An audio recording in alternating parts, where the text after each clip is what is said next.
to click go live. Go on then. I'll let you.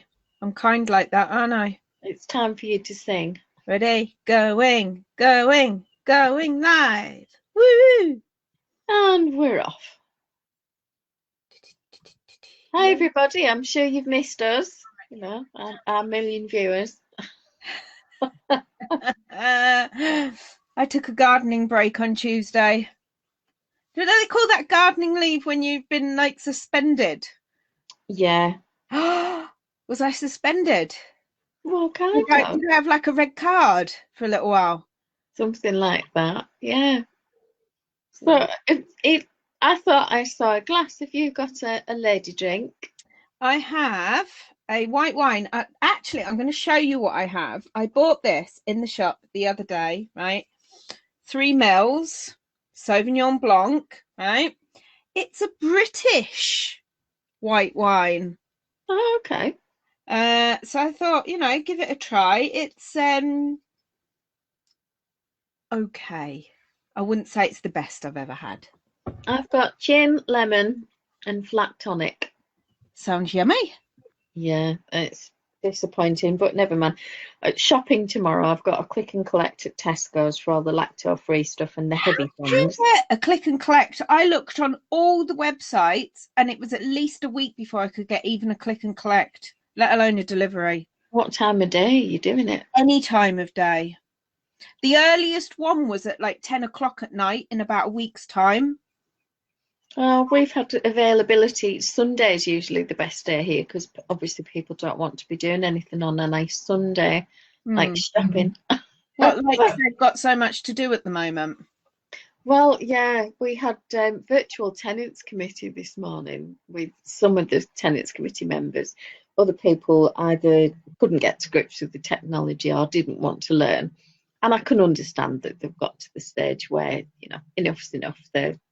They'll join in again when we've got proper meetings face to face. But that was quite intriguing because just catching up with how everybody was, and it was nice to see their faces and hear their voices and hear how they were doing. But everybody was talking about ordering local, nobody was talking about supermarkets. Ah. They were all, because most of them are older and shielding, and they're getting deliveries from local shops. So that was quite interesting to see. And I believe Ulverston Market had quite a few stalls today. Right.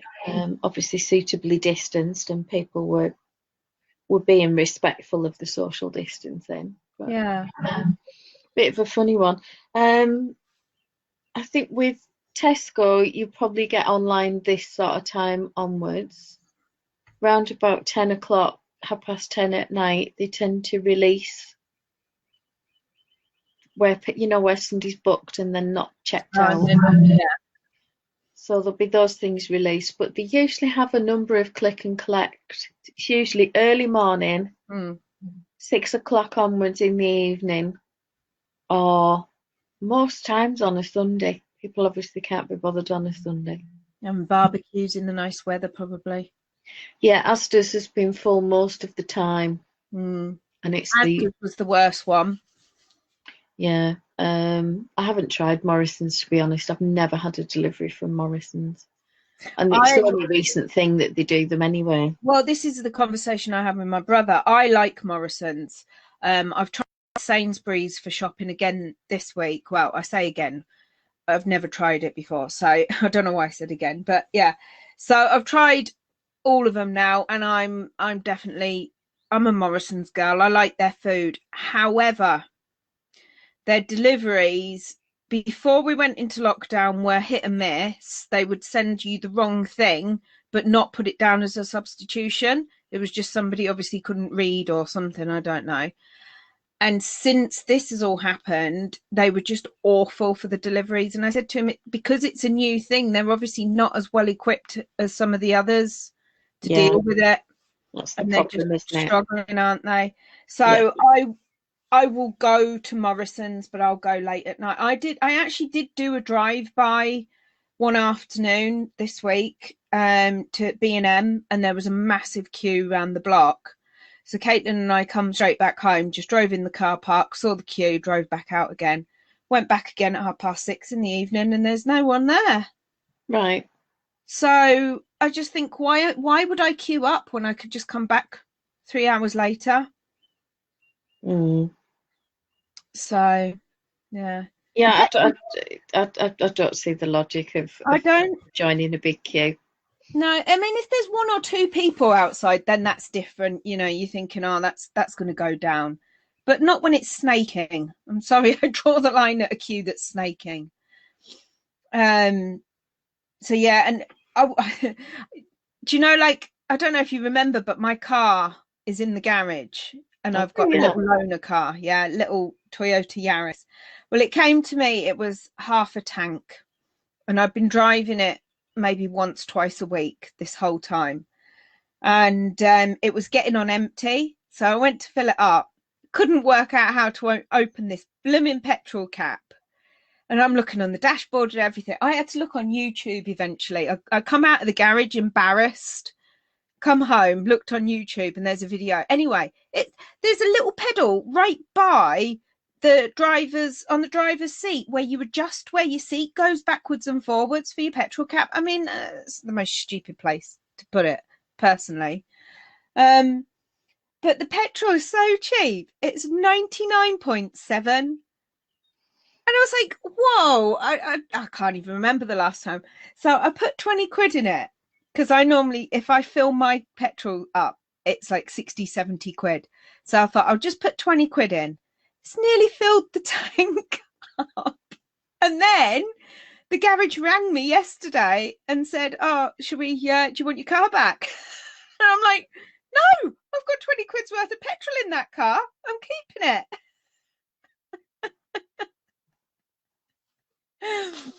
Craziness, eh?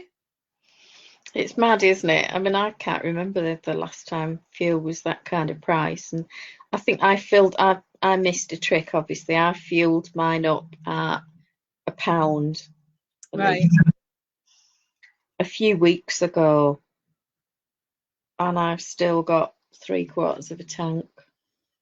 My Land Rover's pretty much still on full, to be honest, with the diesel. Yeah. So it was one of those things I was kind of wishing I could fill up the garage at the back of the house with jerry cans of petrol while it's cheap. Because you can guarantee they won't hesitate to rocket the price back up when they've got an opportunity. As soon as everybody's out and about again. Yeah, I'm not ignoring you guys. I've just done my cast on and my counting, and I'm just doing my first row of rib. Well, Yvonne's with us, so good evening. Hi, Yvonne. Do you have a beverage? Is it Guinness? You normally like a Guinness, don't you, Yvonne? Oh, do we know how her birthday went? How did your birthday go? Oh yeah, do tell. Because last week it was going to be imminent, and you were going to get breakfast. Yeah, I was extremely jealous. A visit from A. Yeah. So we need all the news. Do we know how Helen is? Have you heard from Helen? Back at home, knitting, working on a yoke top-down sweater. Oh, I remember now, because I said it like ears rather than ears of corn, didn't I? Yeah, she's posted a couple of pictures in the after party of how, and it looks really nice so far.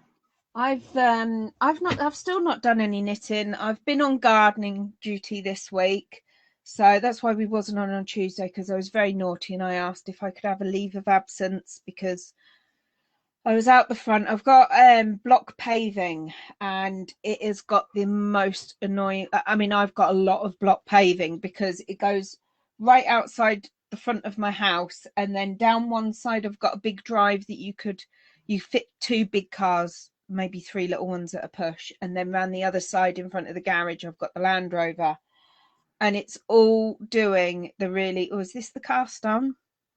Yeah, and what have I just done? Too many? 2/3 of a row with the tail. Oh, well done, you. Because I am a moron. Tink back. So I've been scraping all the weeds out, and I've been spraying it with weed killer and everything, and really trying to get it look nice.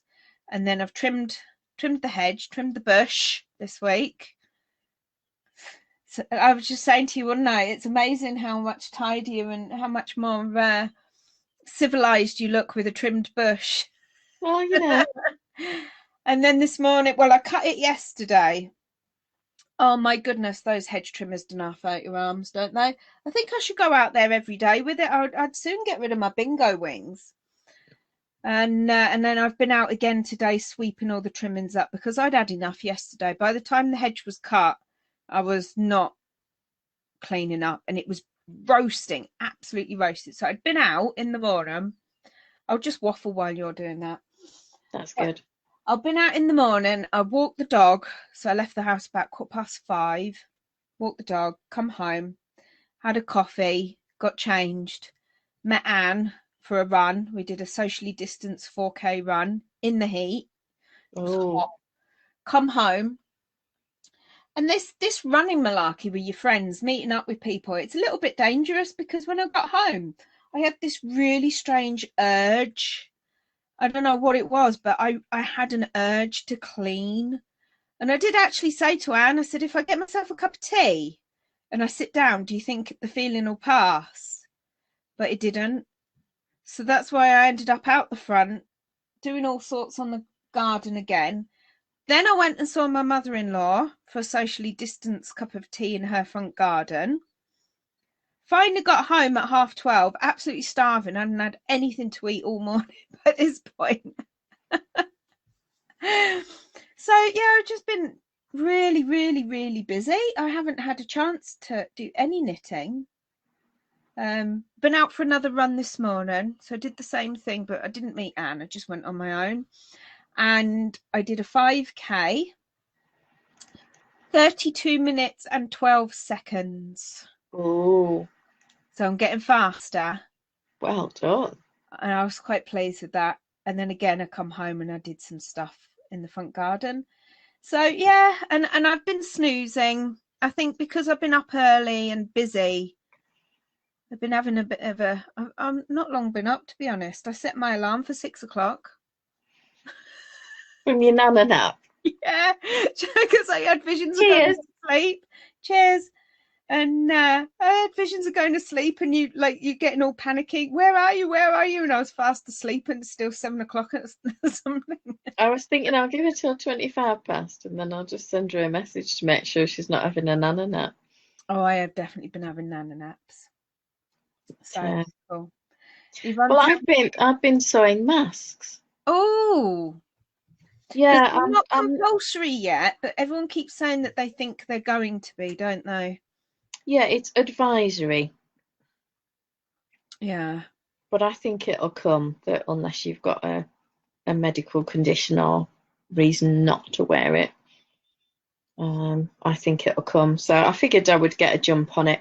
I've used the basic sort of rectangle pattern where you do some pleats in it and then put elastic on the sides. It's not it's the style of mask that I was actually given for my volunteer shopping, and I really like it.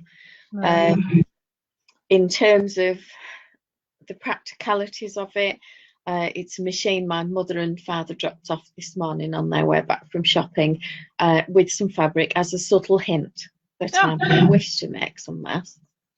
And she said those legendary words of "it's good to go," which clearly means there's no thread, there's nothing on the bobbin thing at the bottom.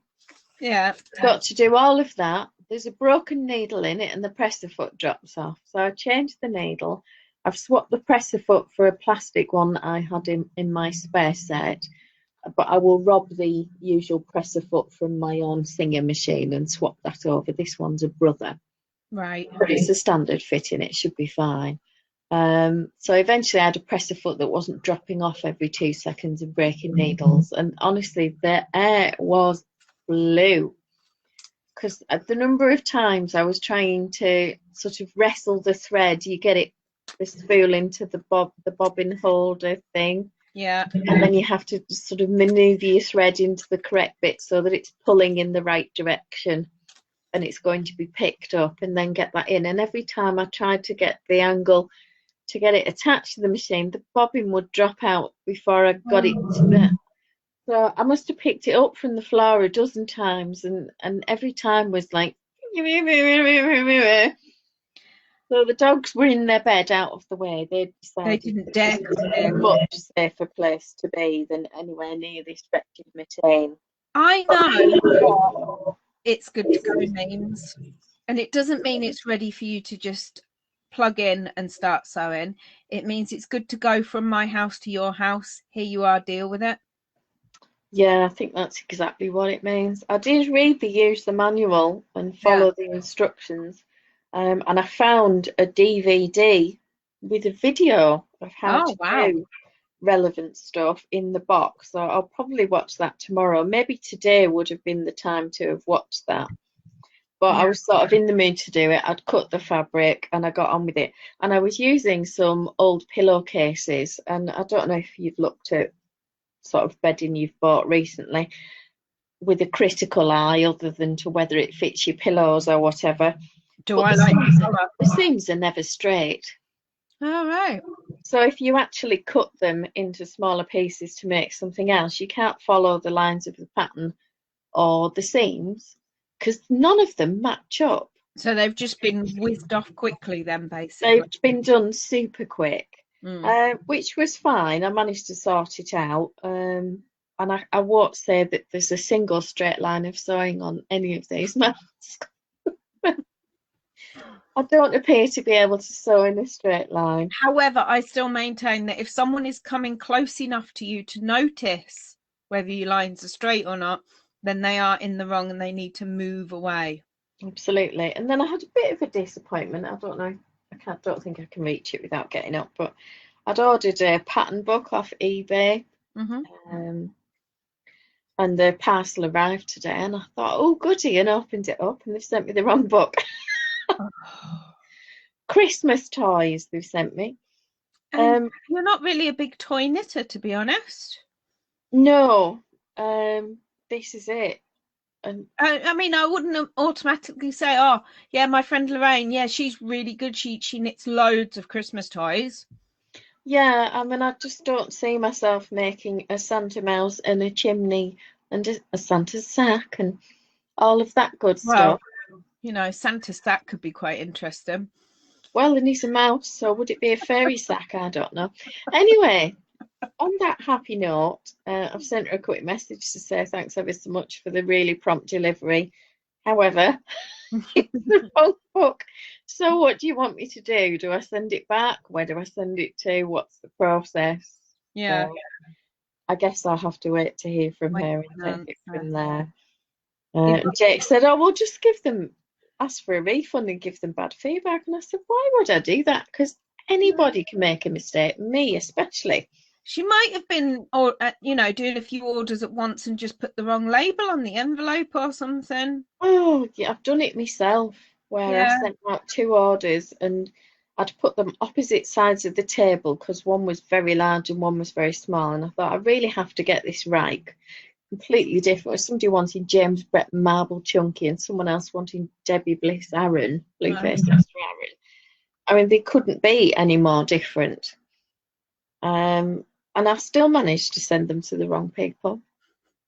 It was soon sorted. They posted them back. I sent them the money for the postage and paid for the postage online and then sent them the files. So they just had to print them out and stick them onto the parcels. In the meantime, I sent the correct things out to the correct addresses, but I did them on different days, so I couldn't completely excuse it up. But there are just some days where you get it wrong and you can imagine, you've got Debbie Bliss and you don't want Debbie Bliss, and they contact you and say, I've got Debbie Bliss, I don't want Debbie Bliss, I'm really, really sorry, here's the postage, send it back, blah, blah, blah. Parcel arrives and you've got Debbie Bliss again. Well, yeah, and I was terrified of that happening because I just thought, oh, you puts, how could you get this wrong? That's funny. It happens. So yeah, I was really hoping that it would come. I did get a book. It was a King Cole baby book. I think it was number 6. And it isn't that I want the patterns particularly. I just want a better understanding of the measurements for all of the sizes. I quite like the proportions of their patterns, and people say that they fit very well. So all I wanted to do was sit down with some schematics, take some measurements, and then work out my own from there. I thought it would be a good place to start in terms of the fit. Yeah. They seem to do a lot of drop shoulder stuff, which I've been a little bit wary of. But then I thought, if I wanted to make it easier for people to then knit the body in one piece, and then pick up the sleeves, and then you'd only have the side and sleeve seams, which you could do in one. Yeah. Each. Yeah, and just kind of zip them up really. Yeah. And that would make things nice and neat. You wouldn't have setting in of sleeves and then how to do that in whatever stitch patterns I'm looking at. So yeah, it's lazy, I suppose it is. I could go with the Craft Council yarn standards, but there's nothing there that tells you about ease and proportion, and the King Cole patterns do seem to be quite popular, so I just thought I'd save myself some work. Yeah, yeah. I don't want to do the same styles or anything. I just want it's just measurements, proportions and measurements, and then I can work all of that. I've got spreadsheets and software set up to do all the calculations, so that's all I need it for, really. I mean, if I'd known somebody had them and I could have said, oh, can you just give me the measurements? Is there a schematic? Then I probably wouldn't have even bought the book, but I thought the least I can do is buy the book. Yeah, I suppose. That's fair, isn't it? Yeah, yeah. But you're not plagiarising anything. I don't see, there's no issue. I don't want to use the patterns. I just want the proportions. All right, so the Guinness is all gone. Tea for now. Yeah, tea. P brought breakfast in bed, arrived with an awesome cake from our favourite coffee place, and P made burgers for dinner. So a wonderful birthday. That sounds lovely, Yvonne. Sounds really nice. I'm so jealous. What kind of cake did you get? Tell us more about the cake. Because obviously these are really important things. Really, really important. I don't know if Christine Winder's watching, but she'll be absolutely wetting herself at the thought of my sewing. With your non-straight lines. Yeah. I do have a finished object. You have a full? Yeah, but it's not knitting. It's a book. So I finished book 2 of the short stories, The Sword of Destiny. And what did you think of it? I've really enjoyed it, actually. It's really nice. Well, both of them are really good. I've just literally last night got about 10 pages into the first, what's actually a novel.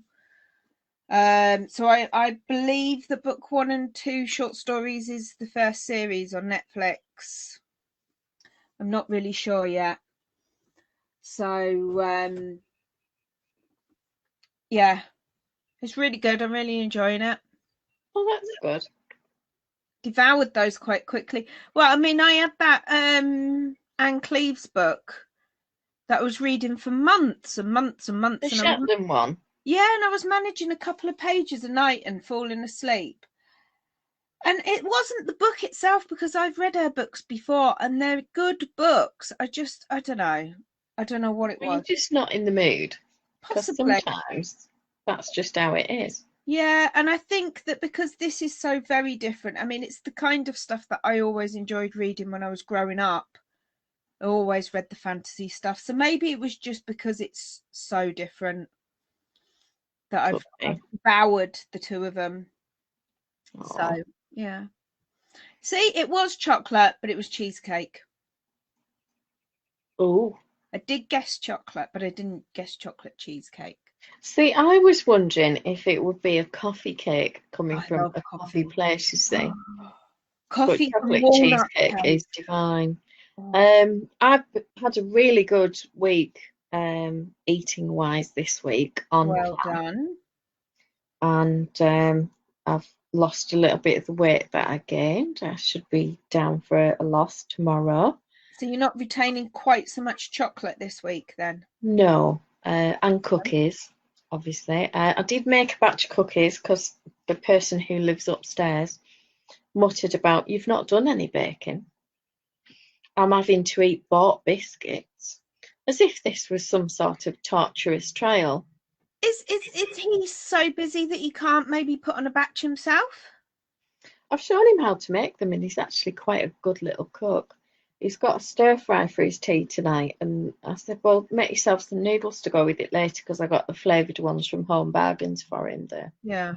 stir fry flavour, and honestly, it's blow your head off hot, but he loves it. But I was determined that I was going to have some carbs that would be better for me. I didn't fancy a sweet potato, so I've just had a regular baked potato with it. And I had some of my milk allowance left, and you can swap part of that for some of the lactose-free cheese. Right. It's called your healthy extra. So I had 2 thin slices off the block of cheese of the lactose-free cheese and let that melt onto the warm baked potato, and then covered it with chicken stir fry. Sounds yummy. But my saving grace this week has been tracking everything online on the Slimming World thing. There's a new app coming out, and you can do it in the app, which is even better. The basic app, you can't do the tracking, which I find quite annoying. Yeah. But I've been tracking everything, and I worked out the thins for one of my homemade cookies. Now, I think I've said before, it's an Anthony Worrell Thompson recipe for chocolate chip cookies off the BBC. Now, I don't put the chocolate in, so I've put 2 versions of the recipe onto MyFitnessPal. Yeah. Because that does all the macros and the fat and all the rest of it, which you can then do on the Slimming World site and enter all of those nutritional values and the servings, and then it says X number of sins per cookie. Okay. And with the chocolate in it, it's 8.5 sins per cookie. Now that sounds horrendous, given that most people have a limit of 15 sins a day. Yeah. Unless you're heavier, in which case you have maybe 20, and some very heavy men will have like 25 plus sins to spend. Now, having said that, you could get it down to about 7 sins if you took the chocolate out. Right. But 7 sins for one cookie has meant that I've had one all week, because I've been looking at them and thinking, you're just evil. I could have 2 of you and nothing good for the rest of the day. Yeah. So I've been making, at your suggestion, I've been doing some sugar-free jelly. I've had a pint of jelly a day. I have half after my dinner. And I've saved so many sins because the lactose-free yogurt is full fat. Yeah. If it had been fat-free, then I could have that and it wouldn't be a problem. So I have to have 100 grams, split it between the 2 batches of jelly, mix it in with the jelly, sweetener. I don't add sweetener because the jelly's sweet enough. Yeah. But the mouthfeel of the full fat dairy, which is something I've not had in years, not had full fat dairy, has been really satisfying. And it's been really good. And I've still got half of it to have later on. And I had enough sins left For have gin. a gin. And I had a few other sins earlier in the day, which I used for a lactose-free strawberry yogurt. I always, when I could eat dairy in the good old days, always had the full fat stuff. I would have things like those light and free where they take the fat out but don't add the sugar in. Because I always understood it. My understanding was that actually fat isn't that bad for you. It's the sugar that is the thing that's bad for you. And a lot of the fat-free stuff, they take the fat out and fill it up with sugar. So I never quite understood how Slimming World could say to you, you can have that because it's fat-free, and then you can have that. That's a free food, but it's full of sugar. I never quite got the that. system's changed. It's got to be fat-free and with sweeteners. And Right. a small pot of yogurt is now half or 1 sin, depending on the pot. A Muller Light is usually 1.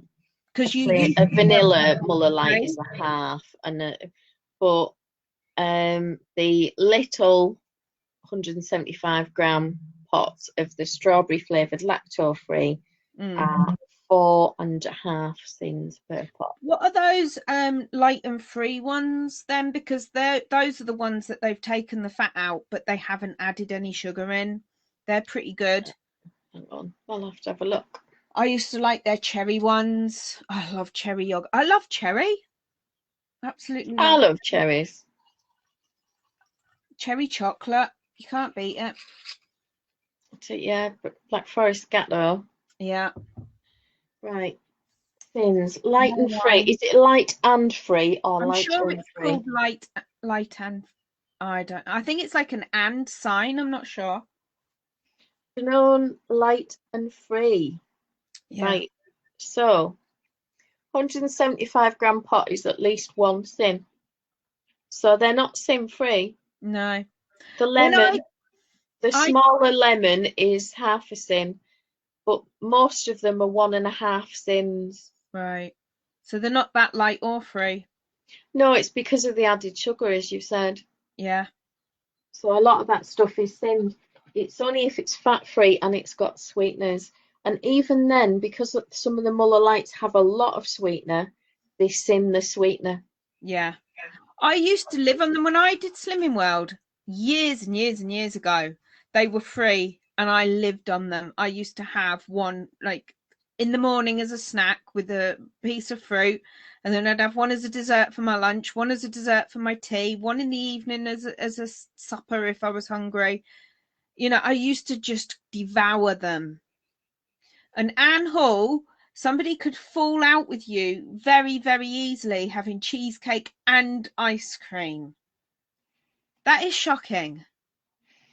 Cheesecake and ice cream. What was? I mean, just because she's been for a run this week, she thinks that she can just devour all this gorgeous food. It's not fair. Well, do you know? Do you use the lactase tablets? When I first got diagnosed, they gave me something like, I can't even remember what it was called. I want to say like creatine 30,000 or something. I don't know, these pills, and it had 3 different enzymes in, I think. I can't really remember. But I never found that it made enough of a difference to the way that I felt to justify taking another pill and paying another prescription charge. I decided I would try and do it just by cutting stuff out of my diet instead. Yeah. Because you're talking like nearly a tenner, aren't you, for a prescription? Well, I got, was it about £16 for 2 tubs of tablets online from Nature's Best. And I've not tried them yet because I've not been out and had any dairy. I just thought it was something to get in, and then I've got it if I feel I need it. If I go somewhere and people are giving me drinks of tea and I'm not sure of the milk or whatever, I don't want to. I personally didn't notice any difference. Maybe I didn't give it long enough because I only had one prescription, and also because I'd gone, we have private medical insurance, so I'd gone private to see the consultant. So the prescription was ridiculous. It was something stupid like £70 because it wasn't an NHS one. And I said, I'll never ever complain about the price of an NHS prescription ever again. And I actually just said to the woman, I can't afford all that. So I think she gave me like 2 weeks worth or something for about 50 quid, I think it was. So possibly I wasn't on it long enough. I'm not sure. And also I had to remember to take them every time I ate anything. So I had to take 2 with a meal and 1 when I had a snack. And it was a pain, to be perfectly honest. It was an absolute pain in the bum. You had to make sure you had them with you if you were going to go out anywhere, just in case you had something to eat. You had to remember to take them so long before you ate. And then it was just, I thought, I can't live like this. Well, I don't eat out that often. You know, a couple of times a year, 2-3 times a year. It's not something I do. Not that bothered. I I spent my teenage years living in a pub and working in a kitchen. It's not a night out to me. No. You know, I'm sure other people love it, but it feels like work to me. Even now, I feel like I should be collecting glasses and cleaning tables. You No, get it's like if you've ever worked in retail, you go into a shop and you reorder everything on the rack in sizes because some idiot's done them all wrong. And you tidy them up unconsciously before you go around. Yeah. It's that. But I thought if I had them and they were handy and I had some in my purse at all times, and I went out and I wanted some cheesecake or something, then I could try it, and if it helped, great. And if it didn't, I've not really lost a massive amount I of mean, money. I take a gamble on it. it might work for you. Mm. I just decided for me it wasn't really worth it because I already take a tablet every day for my bladder. And I thought, I don't want to go down that line. If it's something where I can just, I mean, at the time it wasn't so bad. It wasn't so much stuff. It's getting a bit ridiculous now. Every day I seem to find another thing that I can't eat. I can't eat my sweeties either now. I had a fruit pastel the other night and my stomach blew up like a balloon. And then the next morning I had a sore throat. I've worked out that's what my sore throat is. Right, it's the pastel. It's anything naughty that I've been eating over the last few weeks because little things creep in your diet, don't they? Is it the gelatin or? I'm not sure. It might be like they've probably got sweeteners in, haven't they?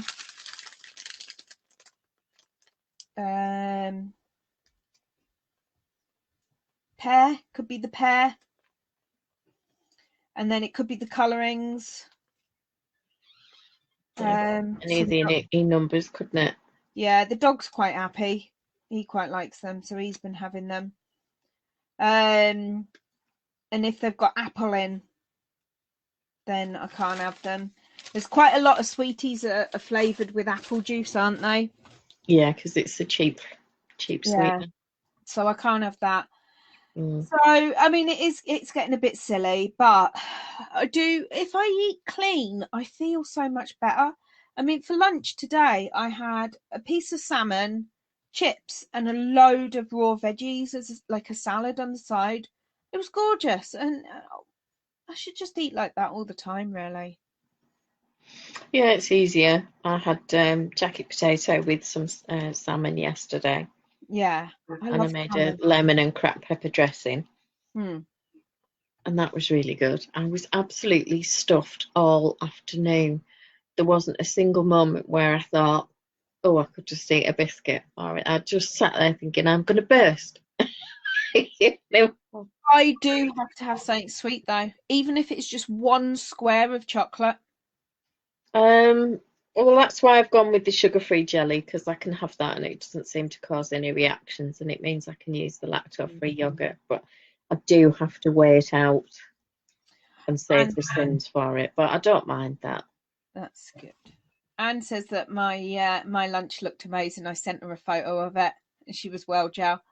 Yeah, but Anne, that doesn't mean that you can get me back by eating blooming cheesecake. Oh, Jake the other night wanted salmon. So I had some frozen wild salmon. I love salmon.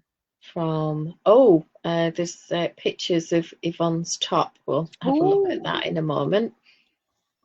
So they've got a different selection of all of the time, including the best chocolate shake with cherries. Oh god, that sounds absolutely wonderful. Black Forest Gatto is just my dream dessert. It's Mike's favourite too. I love a Black Forest Gatto. I love cherries.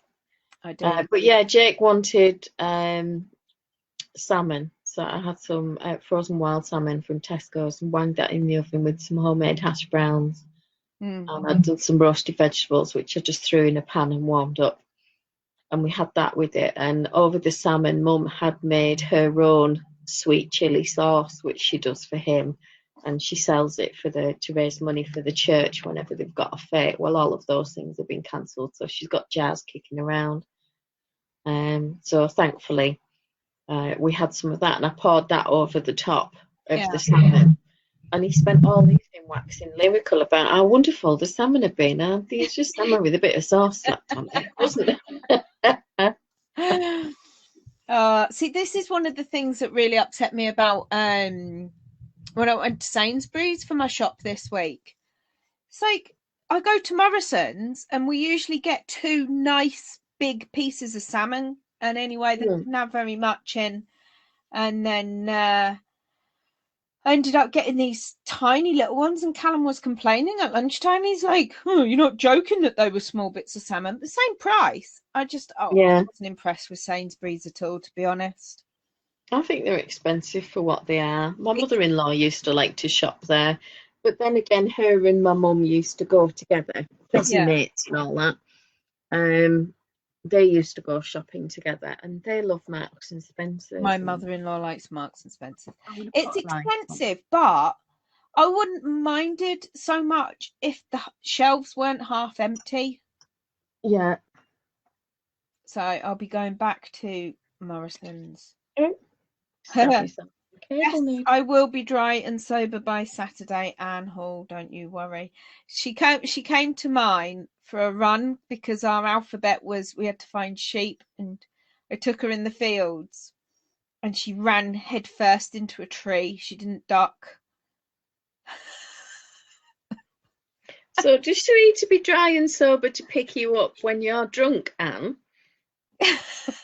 or to be able to tell whether you've had a few too many anyway. I don't see why Emma has to be sober if you're the one running into stuff. Maybe just me. Well, it depends what we're looking for as well, because if it's, you know, something we might be running near her house instead.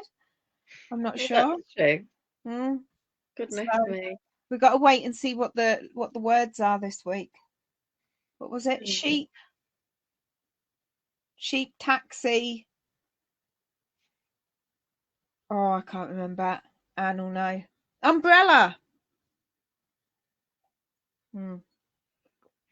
Oh, Emma was meant to be looking after you. Do you know? I know the feeling, Anne.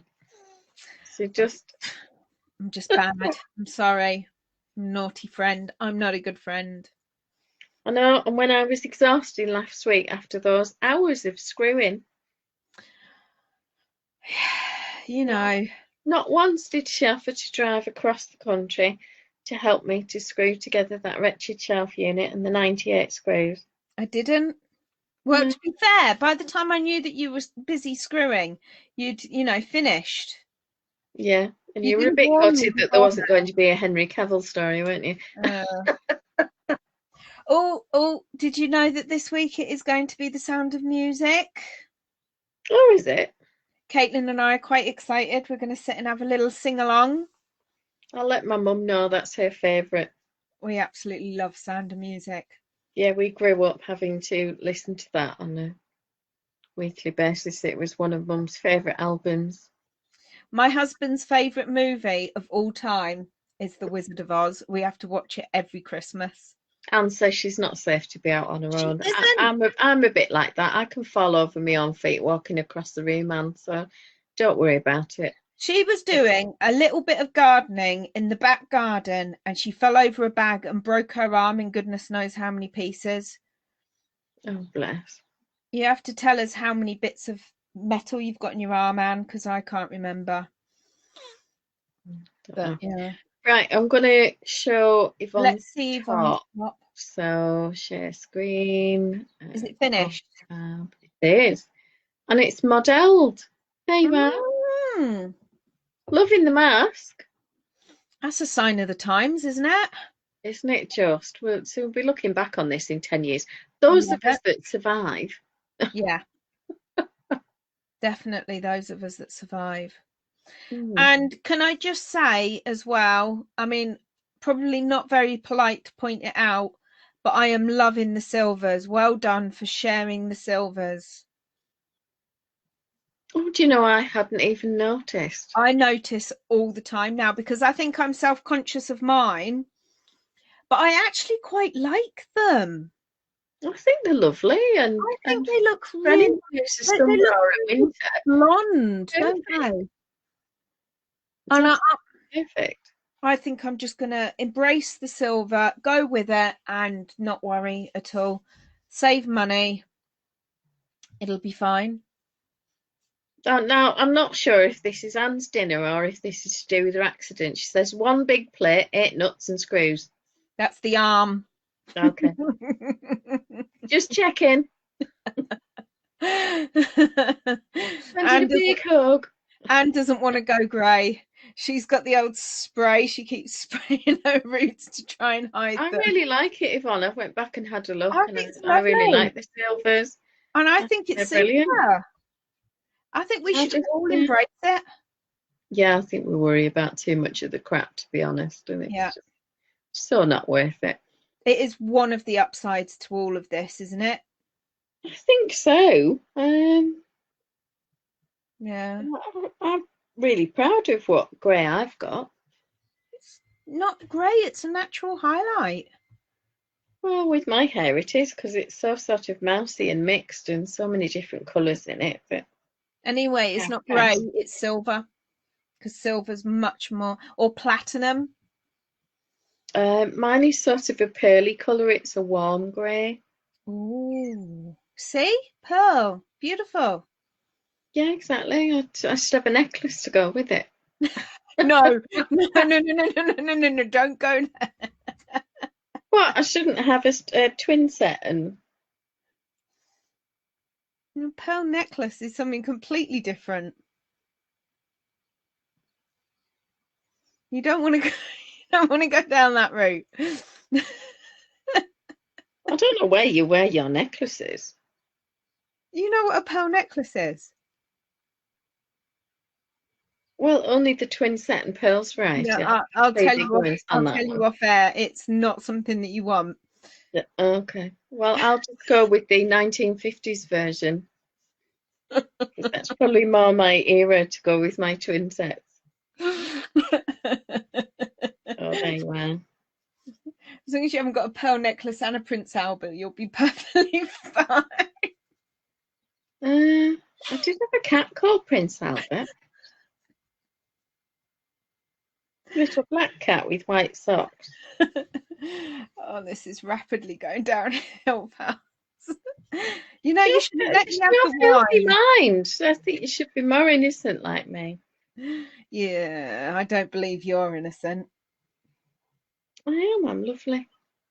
I remember many years ago. I was 18 when I met my husband. 19 when I moved in with him, and he used to work in Scotland. He used to go up to Faslane. All right, yeah. And he'd be away for about a week, and I was watching something, and I don't even know what it was I was watching. It must have been like a sitcom or something, or one of these stand-up comedians, and the guy said something about bashing the I had to ask him what it was. He's never let me forget that. Oh, bless. Well, if you don't know, you don't know, do you? Well, no, we don't all have that kind of background, do we? No, maybe I should just drink some water. Water. Cheers. All this clean living has obviously left a gap in your life. Well, the loneliness. Could be that. Yeah. Yeah, well. Oh, Anne, that's not fair. Where's ours? She's got made a cup of tea, and where's ours? Oh, bless. And she's got dinner. She's very lucky. She's spoiled. Her poor husband is long suffering. She's taken over the dining room as her office and got computers and printers and all sorts in there. She ruins his routine. He can't hoover because she's usually on a Skype call. And so she kicks him out in the garden to work all day long. Oh, bless. I know. She's just. Oh. Has he got a man shed? Well, they've got like a summer house at the end of the garden, so I suppose he could turn that into his man shed. Yeah, sounds good. It's strange how he's taken to going shopping at Aldi every single day. Oh, bless him. So I'm going shopping.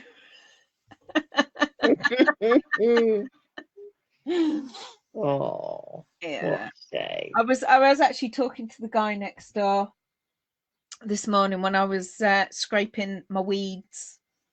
Not trimming my bush because I did that yesterday. Okay, so you've got a nice neat bush now. Nice neat bush, yeah. But well, it kind of is because it's quite a wide one and I could only reach so far across. So his is looking really mucky because they've been in there for nearly 2 years and he's never cut his hedge once in that entire time. Right. So I did the best that I could, but you know, it looks better. Anyway, he was saying that he'd come back from being offshore and he was stuck because they couldn't get him back. Yeah. And he didn't see his kids for 5 whole weeks. 5 whole weeks. Wow. I know. And I went, oh yeah, I've not seen my husband since the 2nd of January. And he kind of went, oh, all right. I haven't seen Mike since about the 7th of December. Your man is a naughty man. He's in Egypt, but never mind. Oh, and he goes to B&Q as well, Anne's husband. He doesn't stop, bless him. But I think he just goes for the peace and quiet, to be honest. He quite likes standing in queues. He's quite often sending photos that he stood in a queue. It's obviously a lot more peaceful than being at home. Yeah, well, when people are working, they assume a different character, don't they? It's kind of one of those things. Bless. Yeah. I think he's just more upset that he can't do his hoovering when he wants to. Well, yeah, that is a bit rude, somebody putting on the hoover. Yeah, especially when you try and have a conference call. I just get the dog to bark in the background. It's fine. I don't even know where he is. He's been very absent tonight, hasn't he? Yeah, Coco. I was on a go-to meeting with Tenants Committee this morning, and Coco photo bombed that or video bombed that. Oh, but I bet she was a real hit. I bet everybody was like, oh, there she is. Everybody said hello, and then they wanted the other one to see the other one, but she couldn't get past Coco to get to me lap, so you were being blocked. That wasn't happening. Yeah, it was. I'd have been crushed. It's a lot of dog. Yeah, and your problem is? Well, you know. Yeah, I mean, come on. You are there to serve the dogs. How dare you think that, you know, you are your own person? Well, that's true. I probably ought to know better. Yeah. So I'm knitting with some Storm Blue special double knit. It's beautiful. Do you know what? It matches your top. Does it? Yeah. Because you got like the different blues in your top. You could have a stripe of that. Sort of aqua, yeah. Yeah, you could have a stripe of that, no problem. It looks like the light blue next to the dark blue.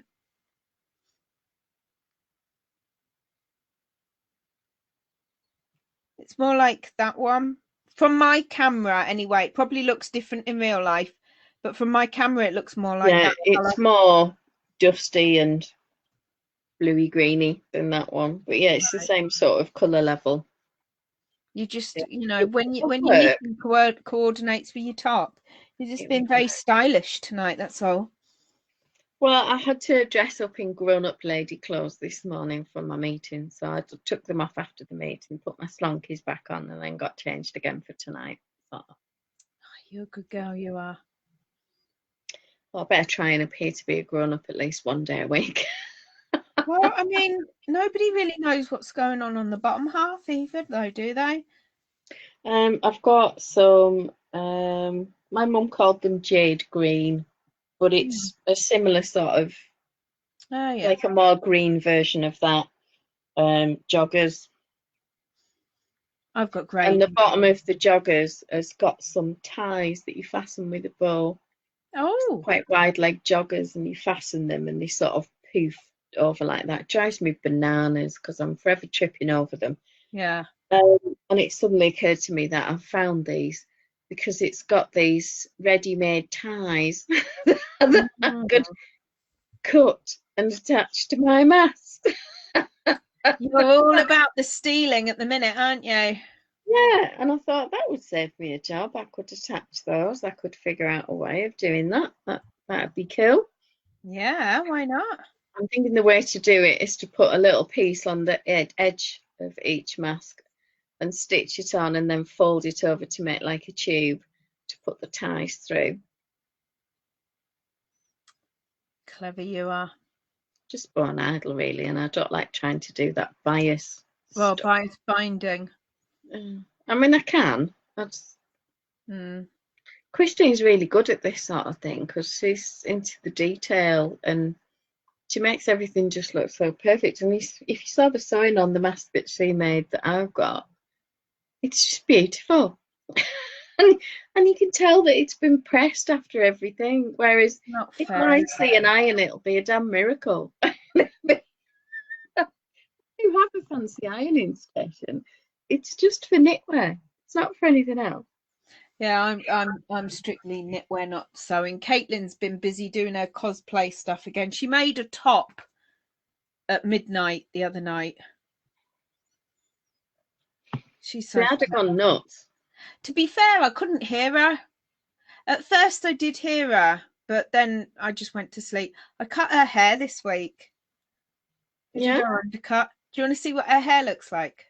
Yeah. Hang on. I need to share screen, don't I? Share screen. Share screen. Share screen. Chrome tab. This is her Instagram. So she's got like really long hair.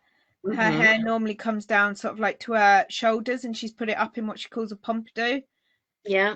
And then I've shaved all that. Right. Yeah, so that's how long her hair is. Wow. Yeah. She's beautiful, my girl, isn't she? She is utterly gorgeous. It's a good job she doesn't take after me.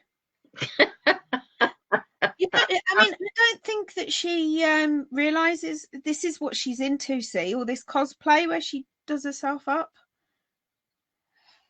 I don't think she realizes how beautiful she is. Nobody ever does at that age. Nobody really appreciates what they've got or how they look at that age. I know. I don't think if I could go back and just take the teenage me and slap her till she bled, look in the goddamn mirror and see what a fox you are. Well, I actually said to her this week, I said there was a very famous saying that youth is wasted on the young, and it's a famous saying for a reason, because they just don't, do they? They do not realise. No. No, they don't. Bless her. But yeah, I always remember probably about 5 years or so ago, one of Phil's nieces described her as edgy. Oh, look at you with your balls. Yeah, so storm blue and blush. That's what I'm thinking. You got beautiful balls, love. They're lovely, aren't they? Just yeah. Put them there. Are they squidgy? They are quite squidgy. You can just give your balls a squidge. Yeah. I do like pink and blue. It's a lovely combination. Well, and it's a warmer pink and a warmer blue, and I just thought it would be fun to try them together. It's because I like blue. Because the pink could be that. It could be that, absolutely. I wonder if like to hoover the patio. I'm sorry, but why? Why would anybody want to hoover the patio? Because he's not just sweep the patio. Unless you've got like a super floofy dog. I can't. Or that fake grass. A lot of people hoover the fake grass, don't they? My uncle has that fake grass, and they actually got more wildlife in the garden since they did the fake grass, because the insects love it, and as a consequence, the birds are in it all the time feeding. There's more food for the birds in there than there is with real grass. Talking about birds and food, when I went for my cup of tea with my mother-in-law yesterday, we sat out in her front garden, absolutely roasting it is, and she's got a little Australian Terrier dog. She looks like a tiny fox, probably about the size of a Shih Tzu sort of thing. Anyway, normally when we're out, she'll come out the front and she'll run around the garden like an absolute idiot. She just would not come out yesterday. She was cowering inside, and I'm like, what's going on with Penny? What's wrong with her? And apparently a big seagull had tried to get her. Right. Because they're starving, aren't they? There's nobody on the seafront having their fish and chips. No, there isn't. And so there's a lot more of them. I mean, I was sat there in her garden and there was a lot more birds than normal. Loads of massive big birds. And they're just moving in to the towns a bit more, aren't they? Yeah, one of those unexpected things, isn't it? And yet other bits of nature are thriving with our absence and doing really well. It's the ones that have learned to coexist with us, isn't it, really, I suppose? Yeah. You know, I mean, those seagulls are a nightmare. I remember we went to Whitby once and we queued up for ages. This is when Callum was quite little. Got Caitlin just some chips or something and got Callum a burger. And he'd literally got the burger off the woman, turned round, went to take his first bite of it, and a big seagull come down and took the whole bloody thing out of his hand. And obviously, being on the spectrum and everything, he just stood and screamed and cried for half an hour. Oh, bless. There's a cartoon does the rounds every now and then of this guy wandering along the prom. Yeah. And he walks past this seagull and the seagull says, "Nice jacket." And the guy says, "Oh, thanks. I got it from so-and-so." And then there's a speech bubble from the seagull that says, "Wouldn't it be a shame if something happened to your jacket? Just leave the chips."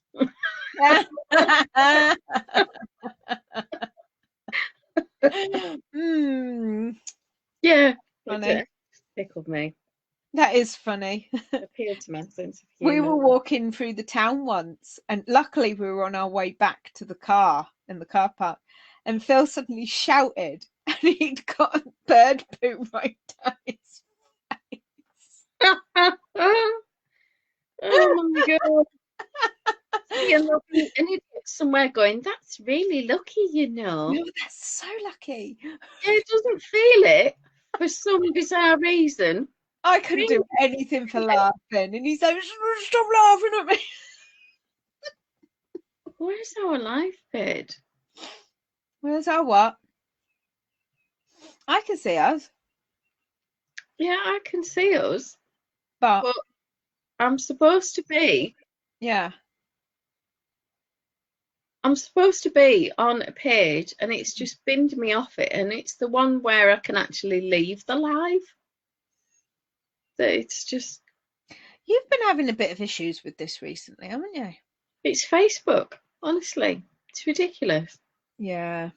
I don't know what's going on. I suppose it's going through unprecedented use compared to other things, but yeah, I'd never know where I'm at with it from one setting to the next.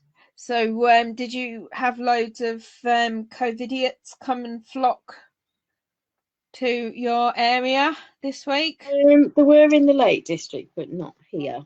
There were people peeing and crapping in car parks. Yeah, because there's no toilets open, are there? Yeah, because they were told not to come because it was shut. But they are morons, so what can you say? And I know that people are desperate to get their businesses going, and you know, definitely. Their livelihoods are going down the pan, but it doesn't help when food outlets are opening. I mean, I know I'm not down there, but at Brighton there was loads of fish and chip shops open for takeaway. So, you know, that's obviously encouraging people to come, isn't it? It is, unfortunately. And I do feel for them, but you know, you give people their takeaway coffees, they're going to need a wee somewhere, aren't they? Well, that's the problem, isn't it? I don't know. Well, our local council, as far as I'm aware, has still left the beach car parks closed up. You can't get to them. Oh, okay. So, yeah. Oh, but the good news is a week on Saturday, they're putting on a special green bin emptying session for us all. All right. So I'll be able to have my trimmings taken away. From your bush? Yeah. Because there were a lot. It's been a while. The whole winter. Well, yeah. Because, you know, nobody trims their bush in the winter, do they? Wow. I feel had my bush trimmed. Oh yeah, that one stayed up for ages. That one, didn't it? I love Carlton. Good little dancer. It doesn't seem to have aged very much either. What was I watching? Oh, Caitlin and I were watching Would I Lie to You? And there was a guy on there, and one of them was saying, "Oh yeah, this is," and they said, "Oh, how old is he?" He's 30. He's 40. And one of them looked at him and went, "I know black don't crack, but he ain't 40."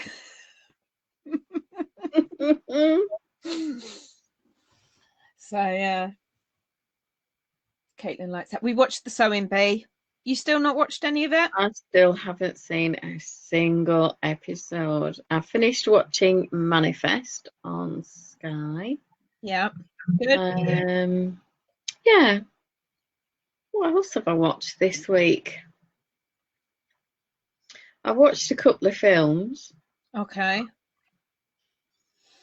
I'm trying to think which ones I've watched. I haven't watched anything. Look at my Netflix history. It's not that I've got no memory at all. I've only watched the news and what Caitlin wants to watch. Can't even think what we've watched. I don't know. What have I watched? I've put a couple of things on my list in Netflix. I watched Sweet Magnolias. Was that the one with Goldie Hawn in it? No, it's a new series. It's a completely different story. Oh, right, okay. Set in a town called Serenity. I really enjoyed it. It was Hallmark kind of fluff. Oh, I love that. And it was very, very easy to watch. Just went through that really, really quickly. Thoroughly enjoyed it. My parents had watched a Japanese thing on Prime called Samurai Marathon. They hadn't released it with subtitles, so my dad had to read them out because Mum can't read them. Oh, God. But apparently he did a really good job and they both enjoyed it anyway, to the point where they phoned me up to tell me how good it was. So that's another possible suggestion if you like that kind of movie. I quite like samurai stuff. I like all the fighting. See, if I'm not knitting, I don't mind watching subtitles because you forget that you're reading after a while. Yeah, I find myself turning the volume up. Yeah. Because I am a moron. I watched yesterday, and I cannot believe how good it was, given the subject matter, I, Tonya. Oh, Caitlin and I went to the cinema to see that. Alice and Janny, CJ out of West Wing. I, Tonya. Absolutely amazing and terrifying as her horrible mother. What's that one? Sorry? I, Tonya. Alice and Janny plays the mother. Yeah. Just a towering performance. But I just think that they were all really good. I mean, I love, what's her name? Oh, what's the actress called? Margot. Yeah, Margot Robbie. I think she's brilliant. I really do. We went to see that when it was on at the cinema, right? And I'd picked Caitlin up we met my friend Rochelle at the cinema, and she's got one of those Cineworld cards that she gets in for free. Well, I say free. She pays like 20 quid a month for it. And we were in the queue, and it was threatening to snow outside. And the woman looked at Caitlin, and she went, "How old are you?" I mean, this is how old it was. She must have been 14. She was just coming up for her 15th birthday, I think. And she must have said 14, and the woman was like, "No, it's 15. You can't come in." And none of us had even thought about it. Rochelle hadn't thought about the certificate. I hadn't thought about the certificate or anything. So we come out the cinema, went up the road, went in the other cinema instead, but Rochelle had to pay, and she wasn't very happy. And this time we knew to say that she was 15, but the woman didn't even ask. Oh, and I watched Divergent yesterday. Oh, I like those. I've read the books as well. He's rather nice to look at. Oh, yeah. What's he called? 4? Yeah. Yeah. Trying to see what he was in Sanditon. I didn't watch that. I didn't watch it, but he was in it. What else? Trying to see if there's anything else I watched on there. No. Have you watched all of them or just Divergent? I've watched all 3. I thought the third one was a bit weak, really. I haven't seen the end, and it was a bit wishy-washy. I really liked Divergent. Insurgent was all right, and I haven't seen Allegiant. Is it the last one? Yeah. Yeah. Insurgent. She's quite aggressive in it, and petulant. And there were times where I just wanted to slap her on the face and say, "Just like, grow the f up." She was getting that way towards the end of even the first one, though, to be honest. Yeah, I just found it really quite annoying that she took risks that were completely unnecessary and rather stupid. But then again, I don't suppose there'd have been any drama or story if she hadn't. But the first film I thoroughly enjoyed. I thought, personally, and this is just my opinion, she was trying to compete with, what's her name in Hunger Games? Oh, yeah.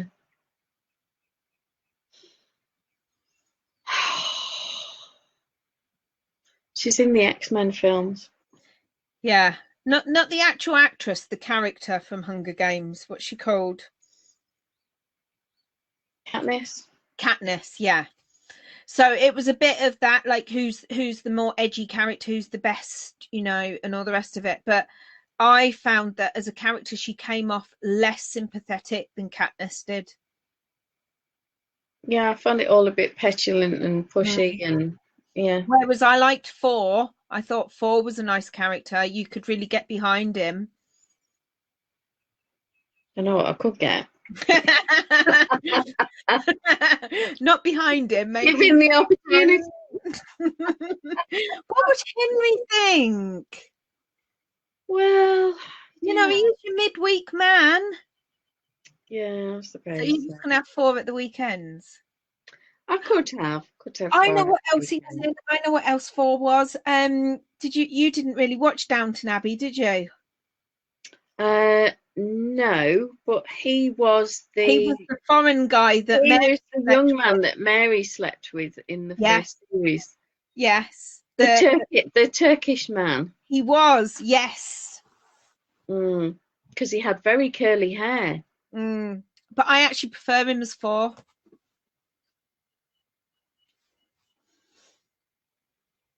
What was he called? She was out in Pamuk or something like that. He's done, and I did. Was it like This Is How It Ends or something like that on Netflix? Right.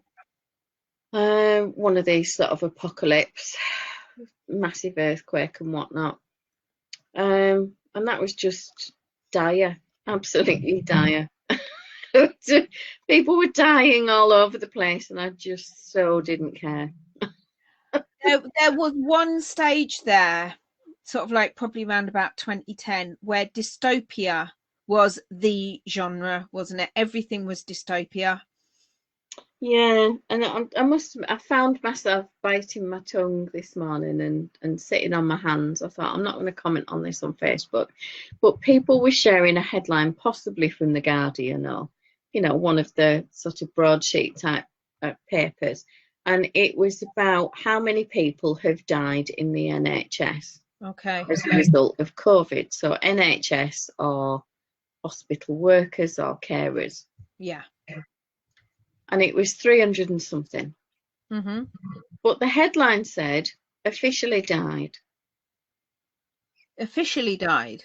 How Yeah. can you So officially I thought, well, does officially dead mean actually dead? Is it different to more actually dead? dead? Is it like more dead? How are you officially dead? I don't get it. Yeah, it was just really sloppy English, and I wanted to send them a snotogram, and I thought this is not the topic to be picking them up on. So, but yeah, apparently they're officially dead. So their poor grieving loved ones have the solace of knowing that it's official. It is official.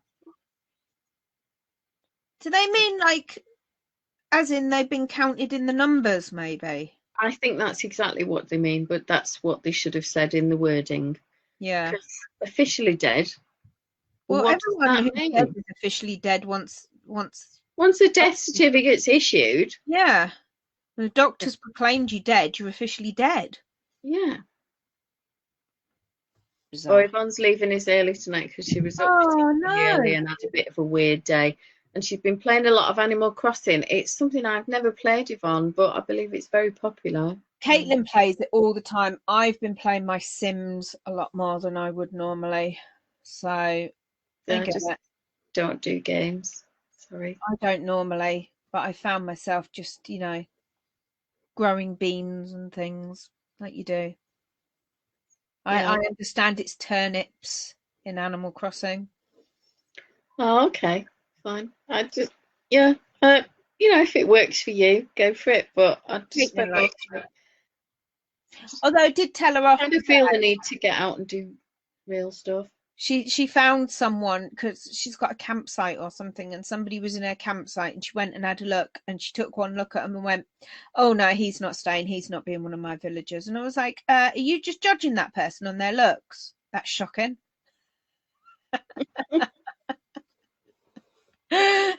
It's funny the conversations you have, isn't it? Well, Oh, look, yeah. here comes Arthur. Does Arthur want a sweetie?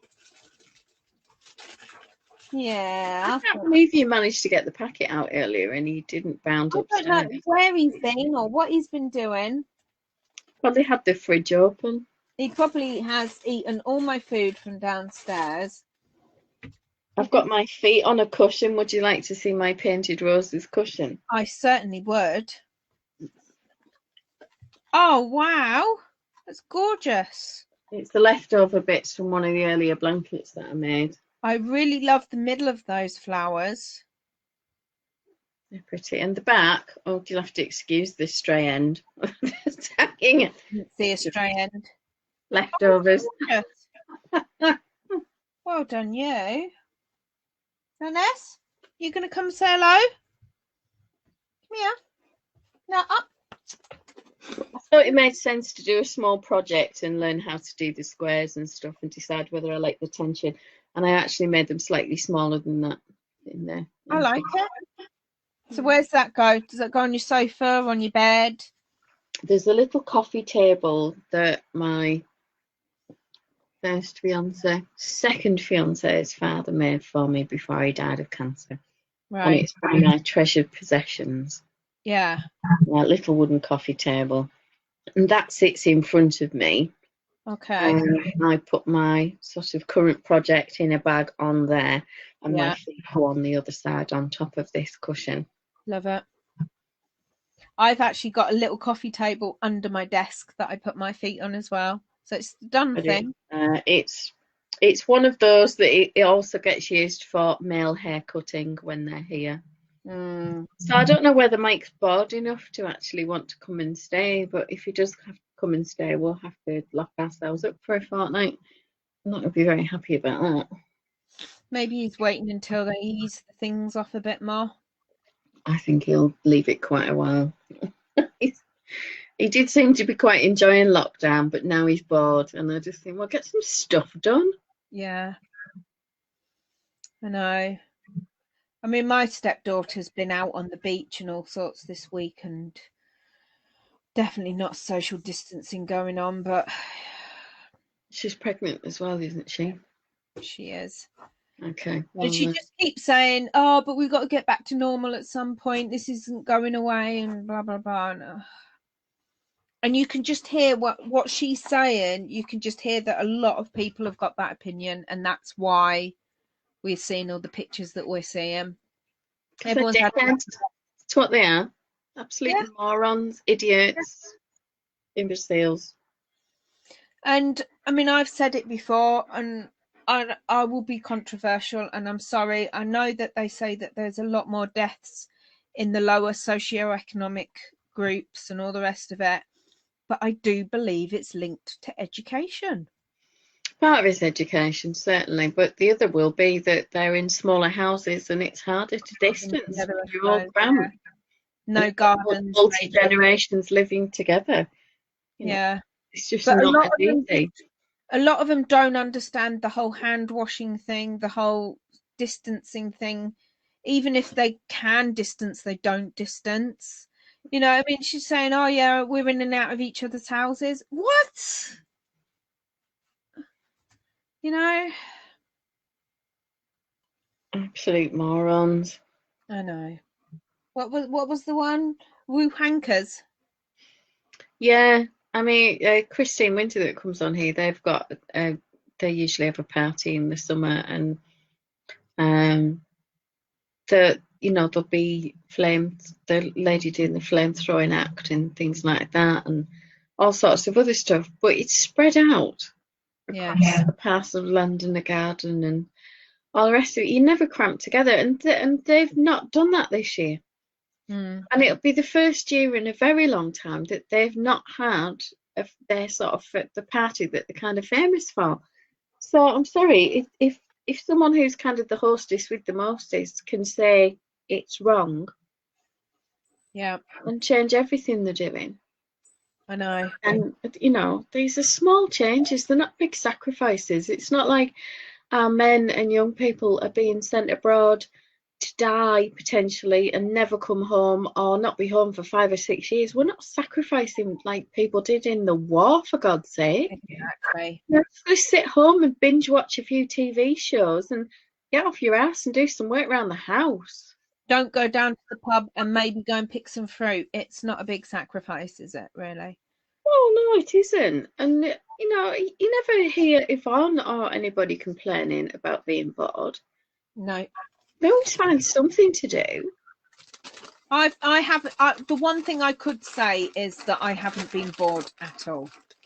I know I have struggled with some other things. I've definitely been sleeping more, but I don't know if that's a consequence of just slowing down or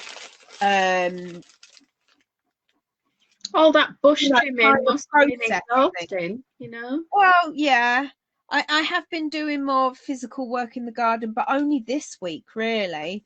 I mean, last week for definite, and maybe even the week before, I have completely kind of gone in on myself. I'm not going on social media. I'm not posting. I haven't been on Ravelry.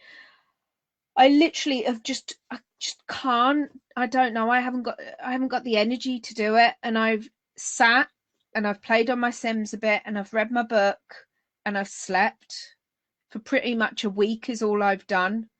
And now I feel like I'm coming through that, and I want to go in my garden, and I want to go and do something physical, and I want to do some tidying up, and I want to. Are you listening to this? I want to clean my bathroom. What is that about? Have you taken your temperature? I haven't taken my temperature. But do you know what I mean? It's like I've kind of ebbed and flowed. I think you're having symptoms and you need to go for a COVID test. I definitely need something. But I haven't. Might be the delirium.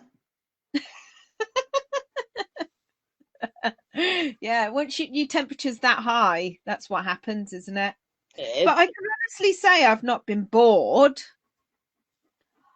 Oh, it's so cute. A little baby to go in there. Do you want a little baby? I've a few ends to weave in on this side. Yeah, there's a I've done few. them there, but yeah. Does it make you feel all broody making baby stuff? No.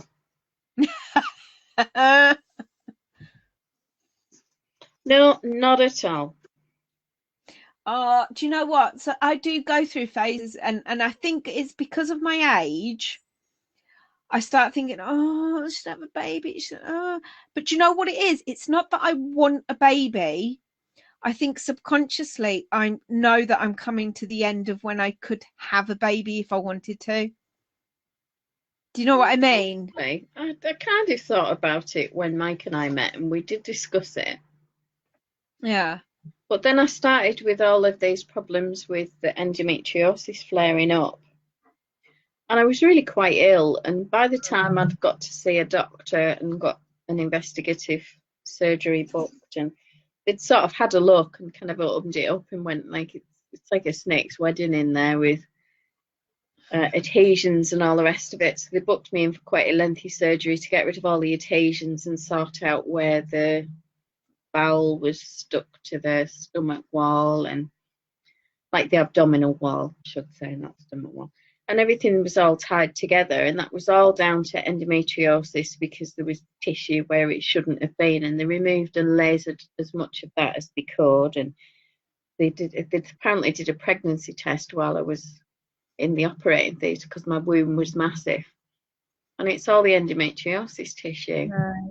So there's just no chance that I'd have ever got pregnant again. And the reality is, if I stop taking the pill, I'm going to feel awful. So, yeah. Well, I spoke to my nurse on the phone today. She's working from home. And I rang up at the beginning of the week and said, oh, I've got 2 weeks left on my pill. Is it on repeat or what? And she's like, oh, I'll get the nurse to ring you on Thursday. So she rang me this morning. And you know, I had this conversation with you about the GP, and I wouldn't know, my GP wouldn't know me and that. Actually, the nurse would know me. She's lovely. She's really nice. And we were having a good old chinwag and a laugh and that.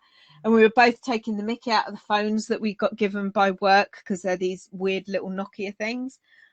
And we were talking about the pill and everything. And she's going, have you missed any? I was like, well, to be honest, yeah, I have missed a few. I said, but my husband's not been home since January. So really, it's not a major problem that I've missed one or two here or there.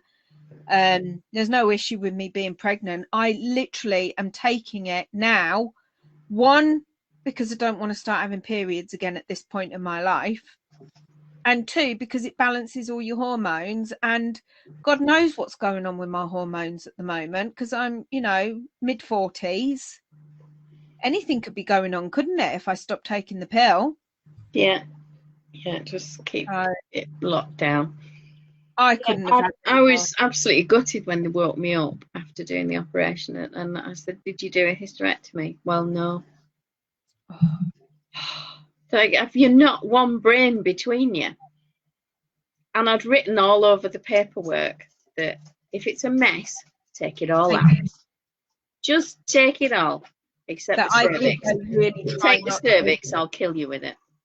They really try not to. When I had my ectopic, my fallopian tube burst on my right hand side. So they went in and they took that out. They've left the ovary. They literally left everything that they could, and they just took the smallest amount of tube out that they possibly could. So, well, why don't you just take the full tube? Like, if you take half the tube, it's not going to make any difference, is it? Really? There's half a tube there that's not doing anything.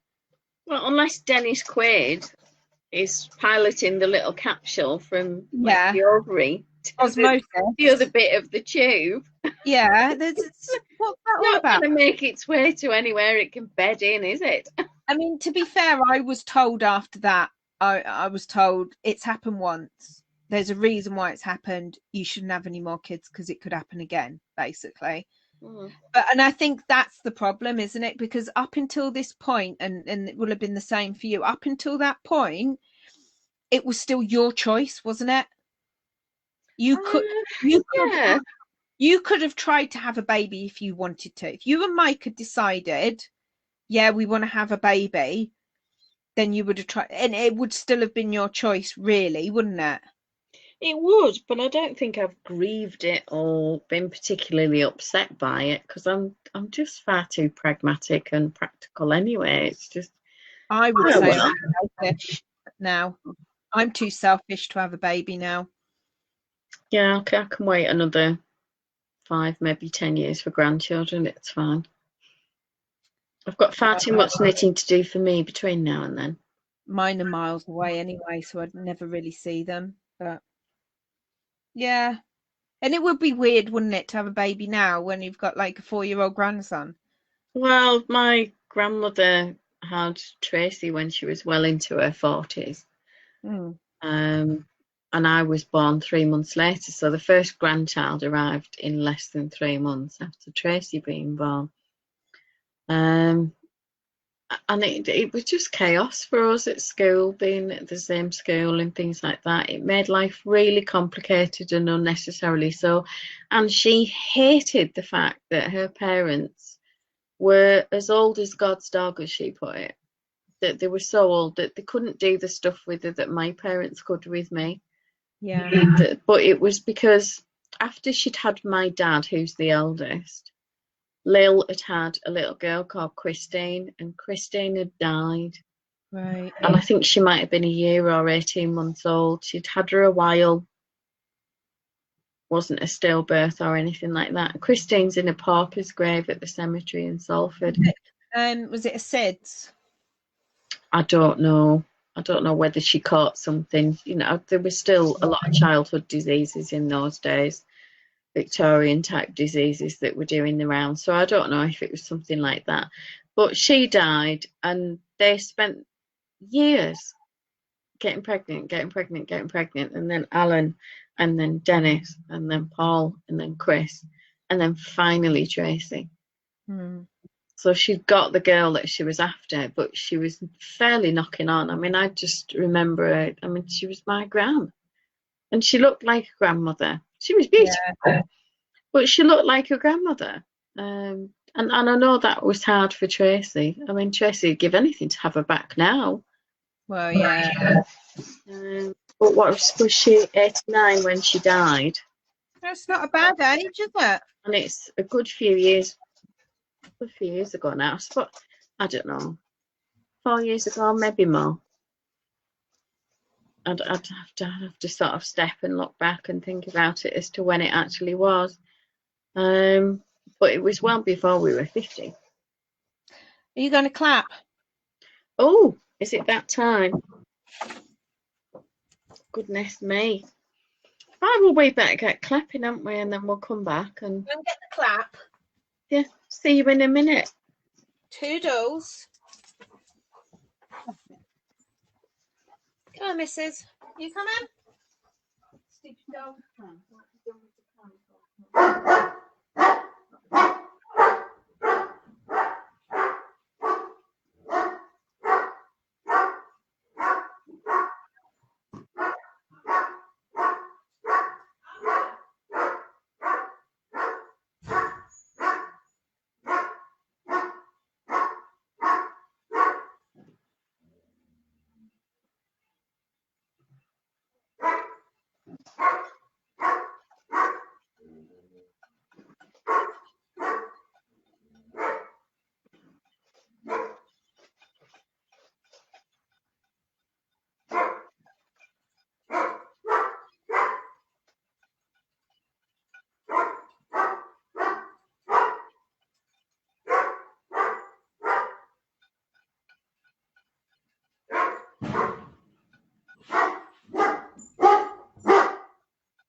Nice joggers, those ones, love. Hello, I'm back.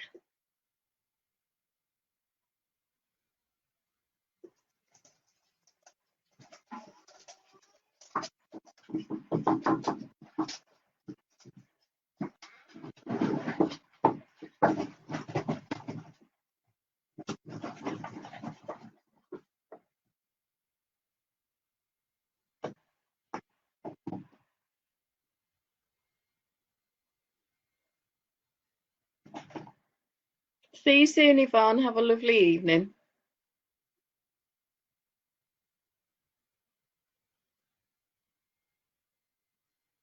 Well, a few less people again this time. I shall show you my pathetic attempts at sewing, but you know, here we go. These are just pillowcases, and they've already got a fold inside to take a filter. I still haven't trimmed off all the ends, and they're not the neatest. I haven't decided which will be the right side yet. I suppose I think that one's better. And again,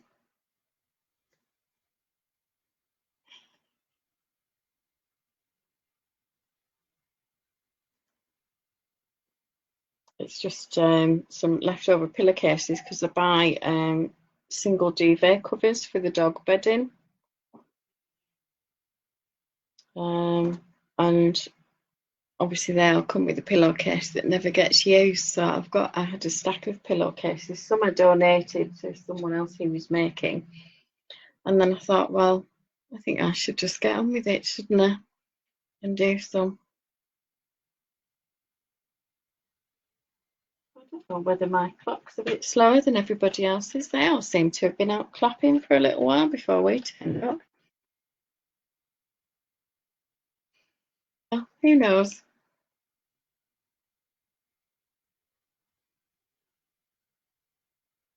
I need to pay attention and do my decrease round next because I've finished the ribbing.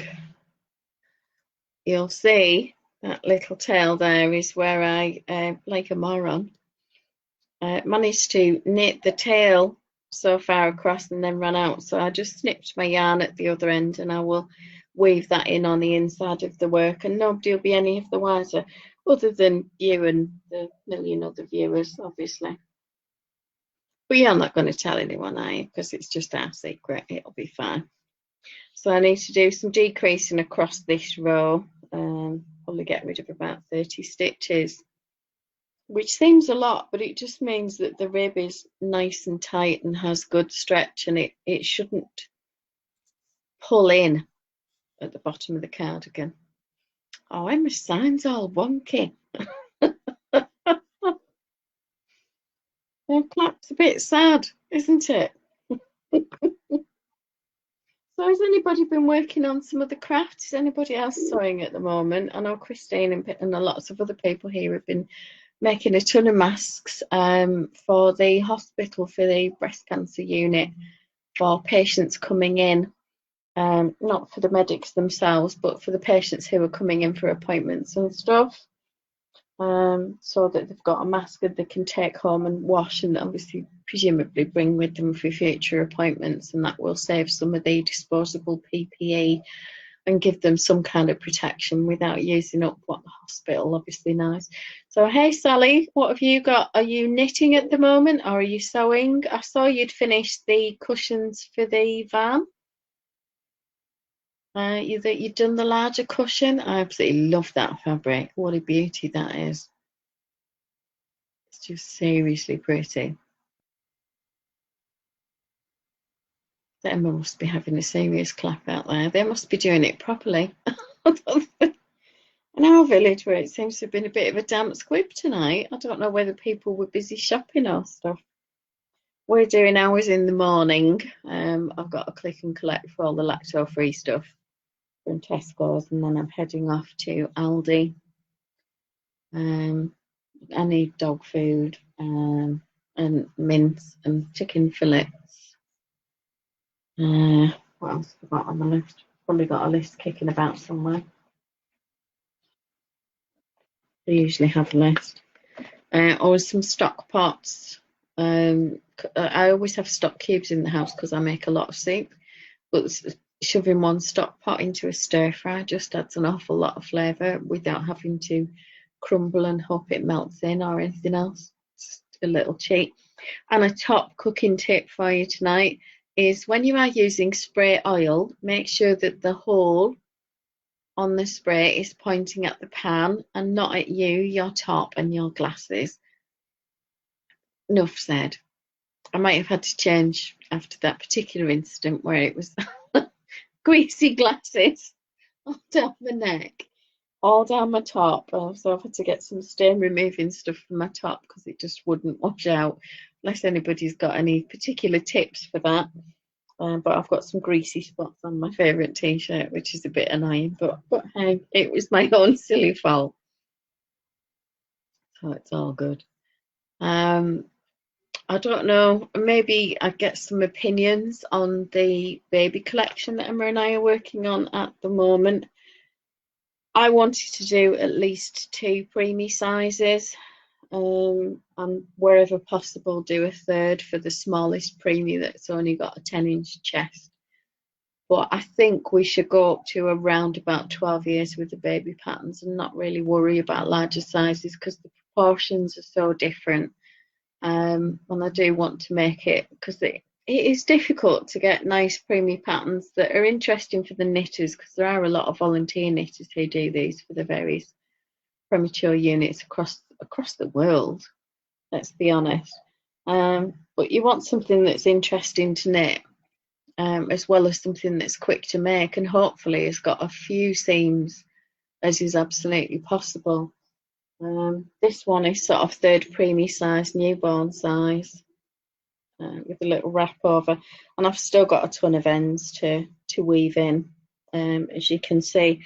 But I'm thinking of making this more a square shoulder and picking up the sleeves and working them that way and working them flat.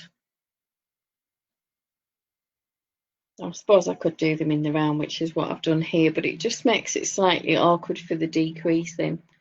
But having said that, that's not really a big deal, I suppose. I'm just trying to minimise the amount of physical seams that people have to sew. And you'll see that on the shoulders, you can see that I did a 3-needle bind off on the shoulders because it just gives such a nice join and a much easier slope to do. But again, that involves short rows, which not everybody's comfortable with. So I need to kind of put this down and give it some more thought. And I don't know whether to do a scalloped crochet border around this one. The nature of the fabric, where you join to it, there's actually 2 little holes there, which would do for buttonholes. You don't actually have to add them. It's just the way that this slip stitch is, this slip stitch pattern. So I don't know whether I should do another row with some scallops where you actually create the buttonholes, because some people are really fussy about that they want it to be absolutely perfect. So all opinions gratefully received. But me, I really like to see as few seams as possible and as easy for the knitter, but while actually being interesting as well. So I don't know. I'm a bit torn. Who knows? I haven't seen the COVID update tonight. Was there anything I missed?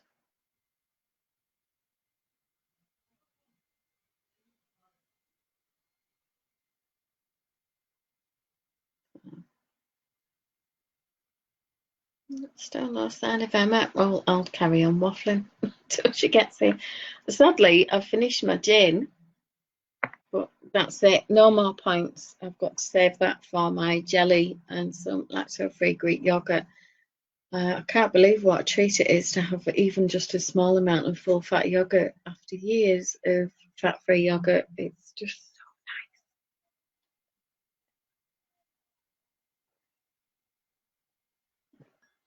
nice. It's my tea almost gone.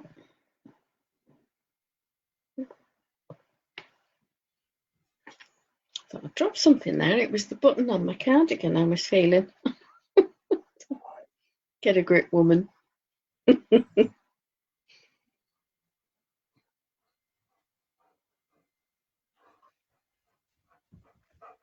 I've got an idea in my head and it just got away.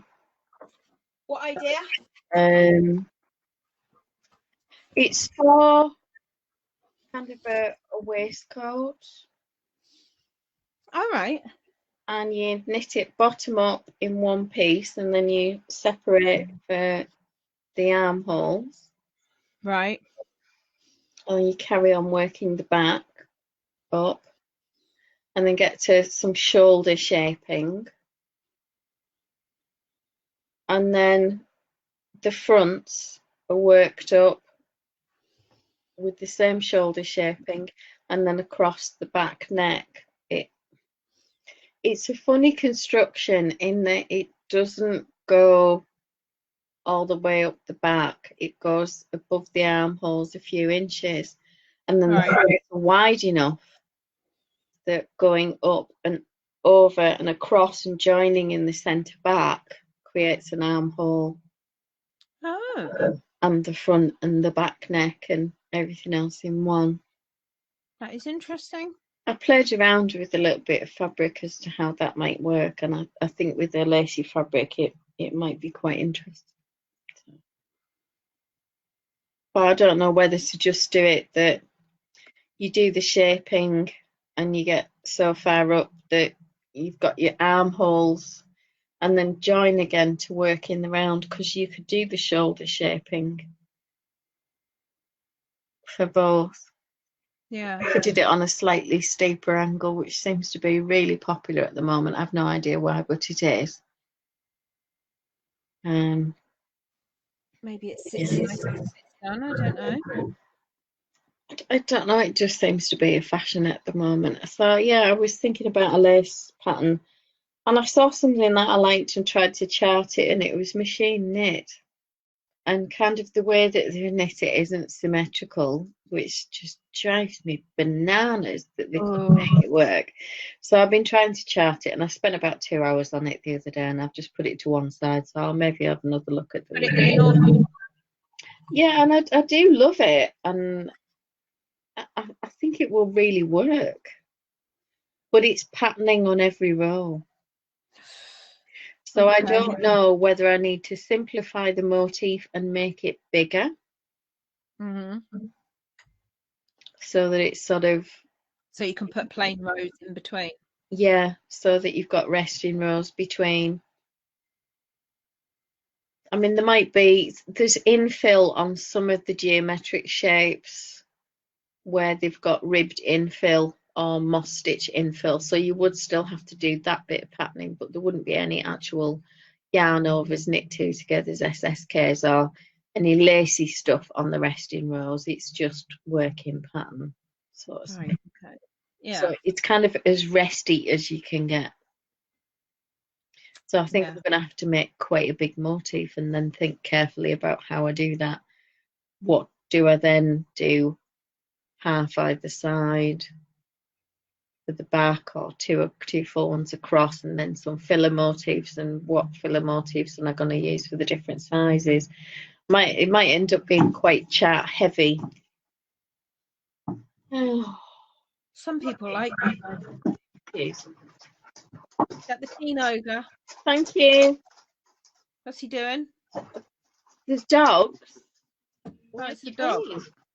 Have they been out? Huh? Did you take them out? No, they've just been out. Oh, I couldn't understand Or just out? One I haven't noticed. It's obviously taking them up to the field, and I hadn't noticed they were gone. Been out. Yeah, absent parenting. Been out. Well, I'm thinking, why are they that side of the door and they can't get in when I'm in here and I shut that door? So 3 people were missing from your house and you hadn't noticed? I hadn't noticed that Jake was missing, and I hadn't noticed the dogs were missing. Dogs are people too. Come on. So, you know, this is why I don't have more kids. Because I'd be awful. My brother's got 5, and I said, how do you cope when they're all together? Because 2 are with his first wife and his 3 with Joanne. Yeah. And he just said, oh, by the time you get to the 3rd or 4th one, you'd let them juggle knives. Really?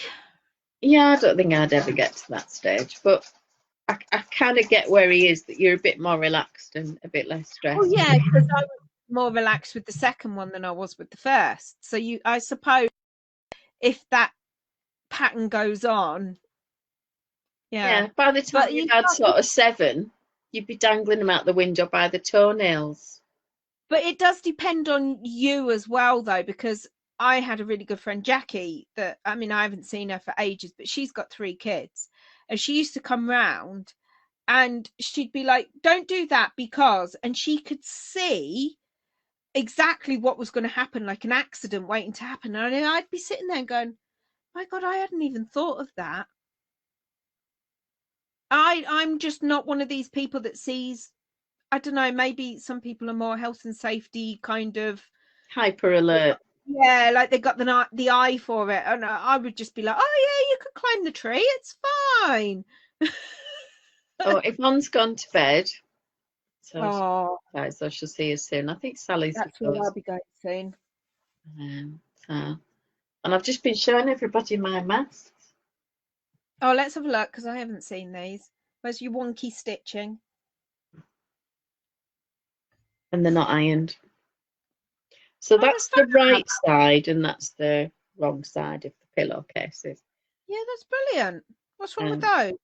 And they've got wee flaps where one side is stitched and the other isn't. I might even hand stitch the other one because I just can't be bothered. They've got a wee flap.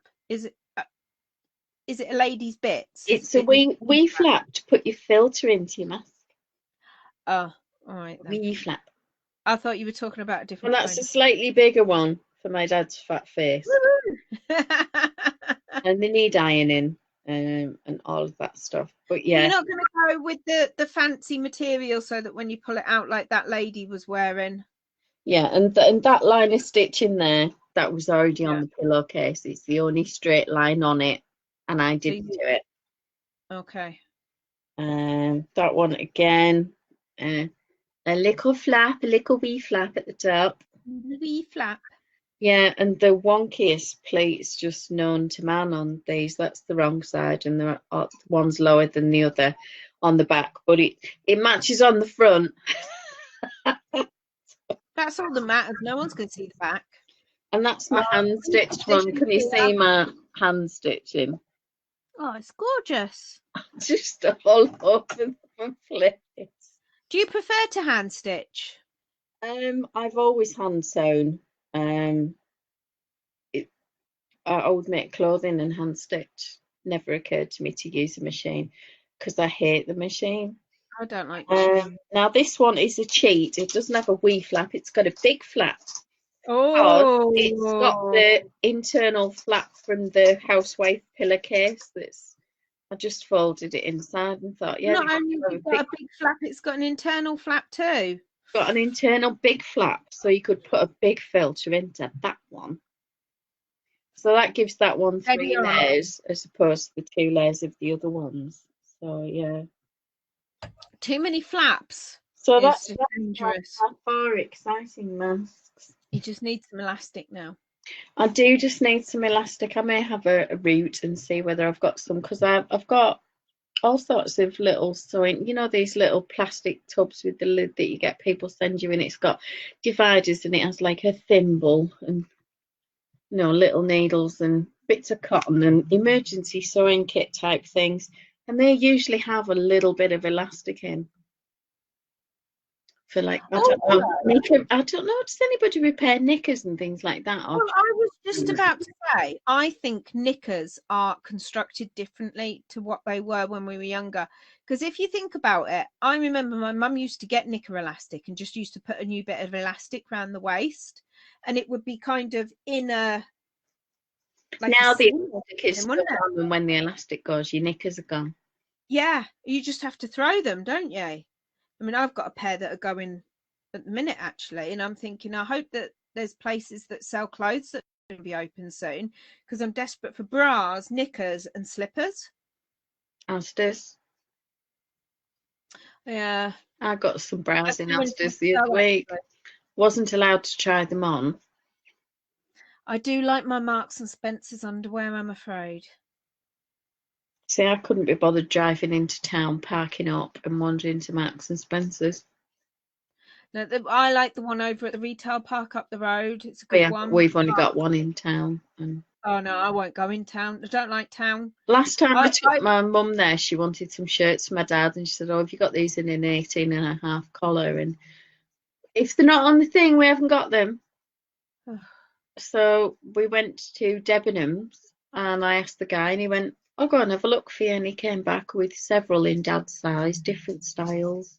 She was absolutely made up, and she spent about 40 odd pound on shirts. Now, she'd have probably bought one shirt in Marks and Spencer's, but they were yeah. so nice to her in Debenhams, and she said, I can't read the sizes myself because I can't see.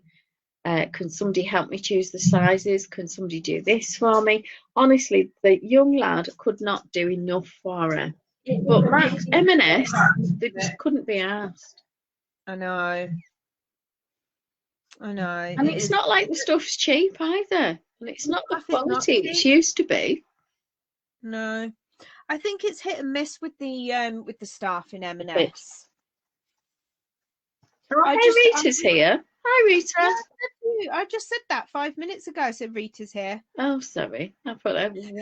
Did you say it with your voice? Because I've kind of learned to tune that out. What, my voice? Yeah, I think you should. It's the best thing. Anyway, as soon as Emma's not got anything to say. Yeah. Oh God, that Emma's boring. I mean, who is she? Who is she? Where did they find her? And she left me all on my own after the clapping. I know. I keep getting caught by the lady across the road because her daughter is a year younger than Caitlin, and so she's always going on about oh GCSEs because obviously she was supposed to have done her GCSEs this year and moving into college, and she's always stopping me and talking about stuff. Bless her. She's lovely. She's really lovely. What you need to say is, I am a very important star on Facebook, and my audience awaits. My audience definitely awaits. Yeah. And in the end, I just went, I'm going in now, turned around and walked off. Oh, bless.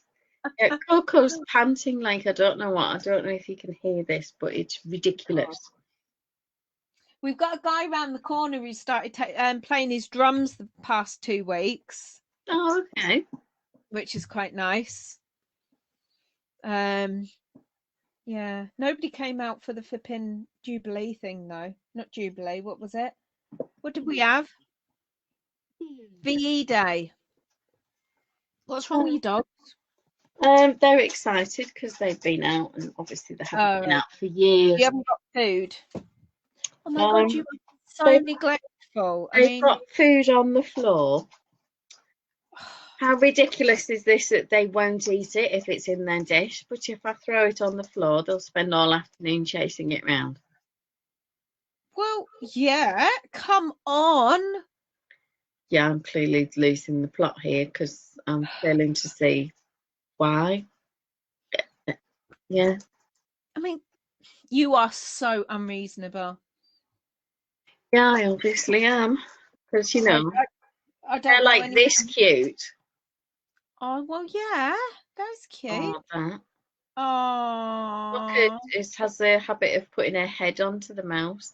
If we had a cat, it will probably look like this in this. They looked like they were really getting down to it, them two, didn't they? Bless them. Yeah, they used to look like this, but brown. Oh, look at the hair. I know, isn't it just adorbs? I Oh. like this one as well. Oh, puppy kisses. That's that whole mouthing thing, isn't it? Yeah, and I washed baby. my hair this morning, and this is what I look like Floofy. when I was drying it. That's how I dry it. I love floofy hair. Yeah. My That's hair's my exact technique, and my jowls sort of go all. Do you know what, right? The first few weeks of lockdown, like the first couple of weeks, my hair was all right. And then it went really weird and I had to keep putting it up all the time because it just wouldn't do what I wanted it to do. This last week, it's been lovely. It's been just curling nicely. It's beautiful. Yeah, and it's kind of almost saying to me, please don't dye me anymore. You're choking me. You're killing me. That's going to be you dragged back to the hairdressers. Your hair's just saying, I'm not going. I'm happy. Yeah. Celebrate the silvers. I mean, it's silver, but it kind of has a blondie tint to it as well in there. I think, yeah. I'm just really liking seeing how it's growing out, to be honest. I'm not even gonna do anything at all with my hair. Maybe have a little trim if they open, but not do anything until September at the earliest. I have to show you this one. We used to have a little kitten that looked like this, but he's so desperate to get it off. He's like, what is it doing? Get off, get off. I had a cat. This is what Coco does to cats.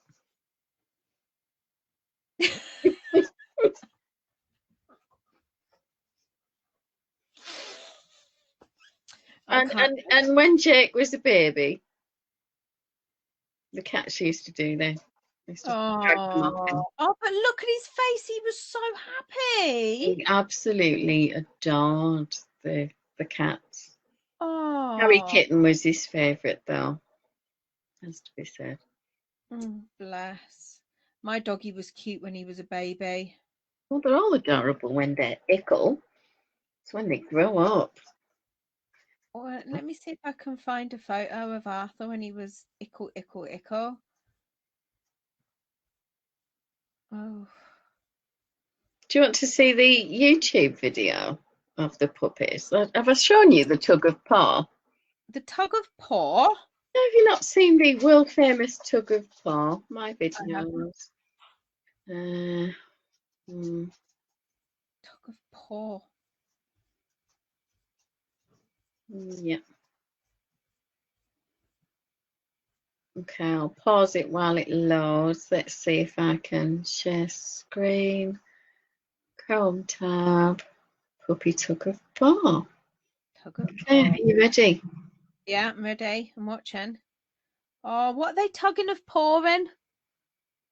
This was with the old furniture and the crates in the house, because with four puppies and a large dog, it really wasn't worth having anything decent. So we had the old sofa and stuff. And yeah, but what have they got hold of there? A piece of plastic, I think. Oh, and they are loving that, aren't they? Yeah, so the two furthest away are Mocha and Coco, and the two black ones closest are Evie and Morello. The smallest of those is Evie, who was born 3 days after everybody else. Oh, 4 days, maybe. Beautiful. Cute. Why are they so gorgeous?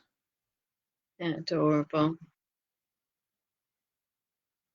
You hear the growling? No, I can't hear the sound. Let me turn it up. You hear it now? No.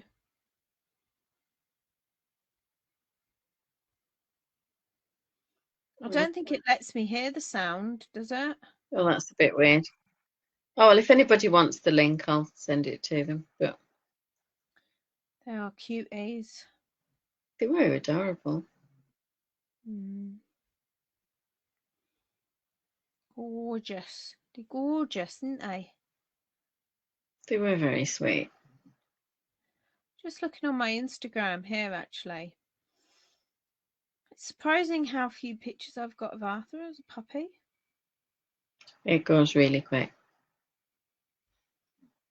How's this then? Hang on. Oh, Poppy used to do this. What? Can you see it? Hang on. I think I just shared my puppy. Can you see my puppy? No, not now. Oh. Saw it briefly. Oh, what happened? I don't know. Try sharing again. Oh. Share screen. Chrome tab. All needles. Share. There he is. Oh, it's just a ball of fluff. Look at those ears. Look at those paws. Grown into them. Yeah, he's definitely grown into them. Yeah. But he was almost completely black when we got him, and now he's a lot lighter.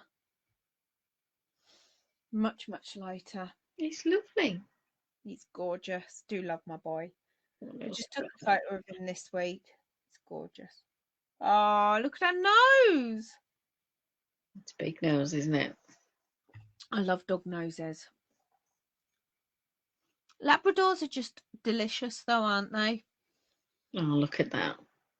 Oh, they're blind when they're first born as well, aren't they? Well, yeah, all puppies are, yeah.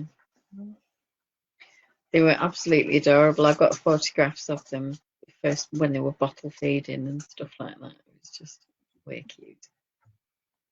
That is cute. They were lovely. No, Anne's back. She's been and had her tea and a flipping cheesecake and cups of tea and Yeah, you can certainly go off, people. That's all I'm saying. I keep telling her. I can't believe you missed my masks, Anne. Rita will tell you how utterly exciting that was. Well, I keep trying to get Caitlin to make me masks, and got nowhere. Like, yeah, I will. And I keep hinting to Michelle, because Michelle's been making some, but she's obviously keeping them for herself. And I could get off my lazy bottom and make some, but What have you learned how to use your sewing machine? It's not like mine, which was a white elephant for quite some time. I can use it. I don't enjoy using it. I just don't enjoy sewing on a sewing machine. And I think Caitlin enjoys it, so I don't see why she shouldn't do it, personally. Well, she enjoys it. Good for her. But she's only enjoying doing it for her costumes. It's not fair. Rude is what I say. Rude. Oh, you need to put some stipulations that she can only use it if she makes so many masks a day, and then we can sell them on eBay. And I've threatened to put her on. The sewing bee. It's quite She'd funny. probably quite enjoy that. It would give her the opportunity to be even more creative, wouldn't it? Well, when we were watching it earlier, and I said something about, when you go on, blah blah blah, and she's laughing, and I went, well, are you going next year or the year after? And she said, I'm not going on there. And I went, that's what you think. So that little seed. Yeah, I don't like saying it. She's not that good. But, she's only just started. So. See, if Rita was late checking in today because she was making a mask. Everybody's making masks. Everybody's doing it. You just have to have a go. Is it like the locomotion? Everybody's doing the mask sewing. Come on, baby, sew a mask today. Yeah? No? No, you could do the sew commotion, or I don't know. Could you do the sew commotion? So what style of mask have you made, Rita? Is it one with the sort of shaped face, or is it the They look a bit like Darth basic, Vader or something, don't basic they? painting thing that I've done where it does that. See, I like those ones. That's one I printed off for Caitlin. But I did do the sock one, but I haven't worn it because when you put it round your ears, the hole that you've cut it's just getting bigger and bigger and bigger. So I think you're gonna have to sew to stop it from spreading. Do you know what I mean? Mm. Because it's expanding.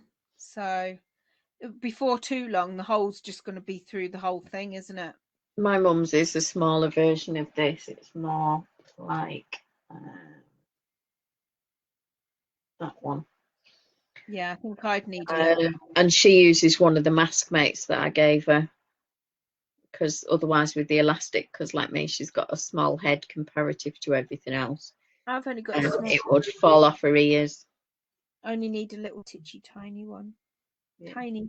Look, tiny. Look, how small. Tiny. Teeny weeny. Tiny. No, you want it which way the pleats? That way. I don't want it too close to my eyes. It'd annoy me. Oh, I took mine under my glasses, and then you don't get the steamy glasses thing. I don't have glasses. Well, you'll have to start wearing shades in public and looking like a rock star. Right. I've just typed in tiny. Okay. Do you want to see what I've got? Are you ready? I hesitate to say yes, but go on, because you wouldn't do anything before the watershed, would you? I mean, what's that? Tiny? Really?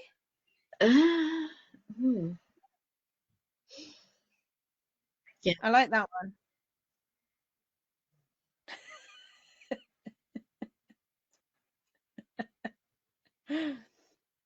What do you get for little then?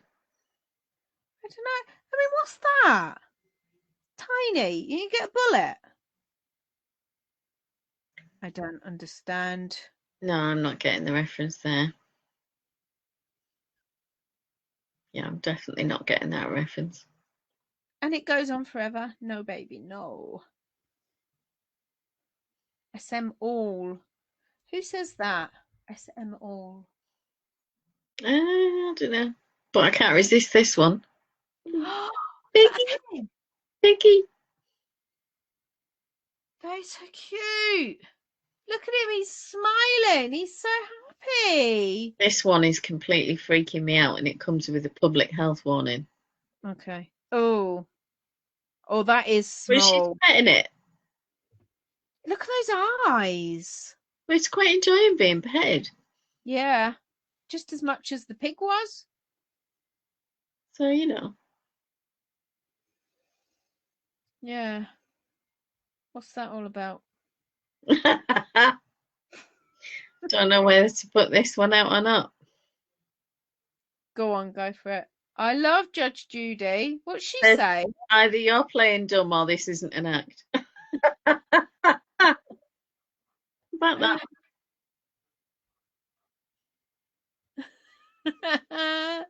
I do love her.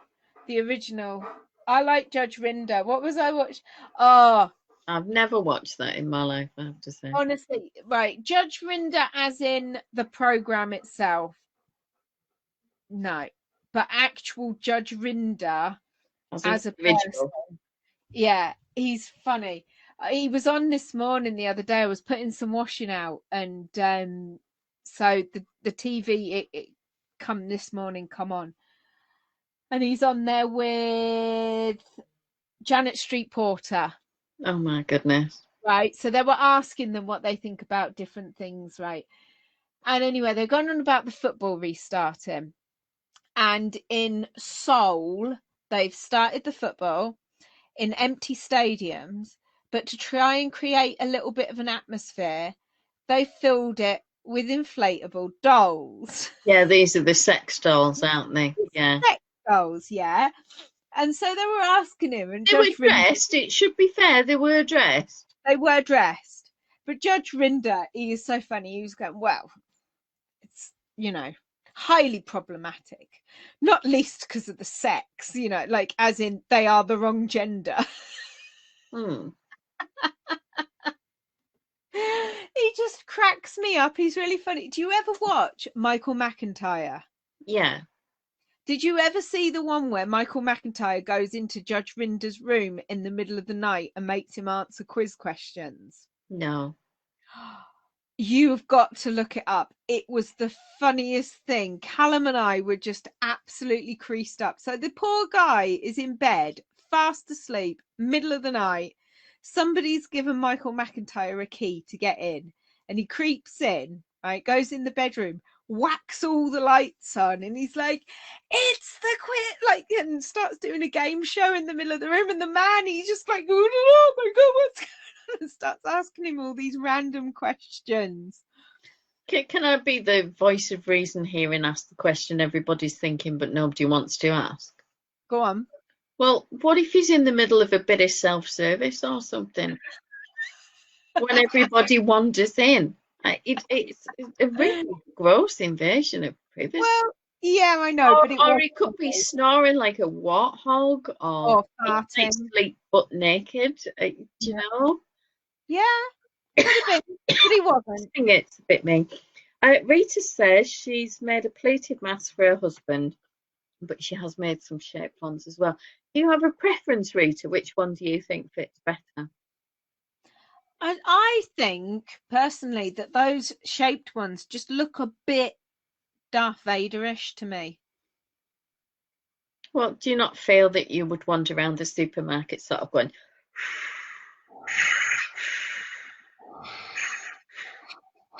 wander up to random men going, "Luke, I am your father. I am your father."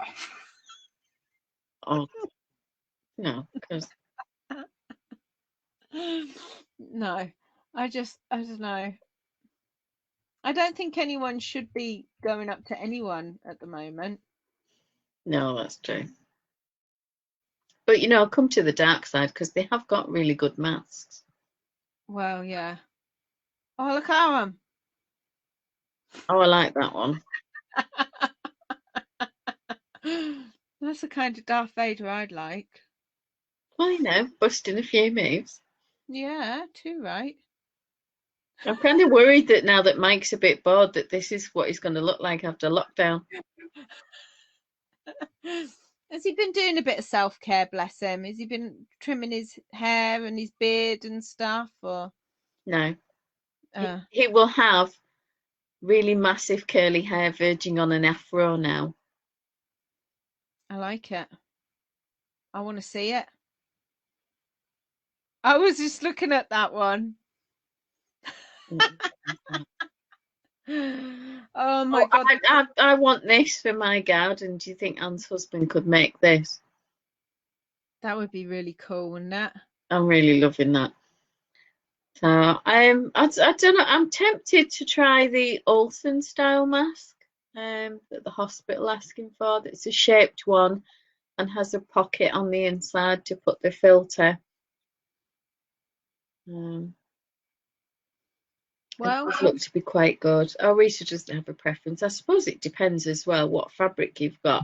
Some things can be easily cut into squares, and other ones you might have to faff about to get a fabric. And you've got to cut on. In theory, you should be cutting on the bias and things like that, shouldn't you? Well, I picked the pattern for the square one for Caitlin because I thought that looked easier than the shaped one, but I don't know. With the pleats in the fabric, sometimes the fabric gets a little bit thick for the presser foot and the feed dogs on the machine. So sometimes I'm having to stop, lift the presser foot, push the fabric forward a touch, drop the presser foot again and start sewing again. Yeah. So I don't know if it's too thick for the feed dogs or maybe I'd have to read the manual to know how to lower those. I don't think that's happening anytime soon. I'll just carry on with my pleaty masks, I think, and maybe do a few shaped ones. And my unbelievably wonky sewing. I was really quite proud of this little bit across the top of this one. And it was lovely and neat and really close to the edge, and then I go completely off base. I was like, get further down. It's just Social distancing, you know, you shouldn't be able to see any of that. It's I, fine. I just seem incapable of sewing in a straight line, and I think that's why knitting is so much easier for me because it's on the And, needles. It's the straight bits there. and also, when you go wrong, it's really easy just to tink it back a bit and start again. Yeah, yeah. And I did manage to break the thread a couple of times when it got stuck in the feed dogs because and I went to rethread the needle with old lady eyes. As My needle threader thing, right? hmm. You press the thing and it comes round and is supposed to push the thread through the needle, but it's not coming right round enough. I don't know what's going on with that. On your machine. Yeah, Mine hasn't got a needle threader, it's called me. mine's got you just press the thing and it twists round and like it twists and comes forward and pushes the thread through. I keep wanting to say yarn. Thread. The wool. Yeah. The wool If through it. I sew with yarn, I think it'd be a bit difficult, really, wouldn't it? I think it might be. Yeah. Yeah, I suppose I've proven to myself that I can do it, so I'll do some more now and use up the fabric that I've got. I've got some Union Jack cover pillowcase that I can cut up and maybe do those for my dad. That sounds all right. You have to make sure that the Union Jack comes out from the middle like that.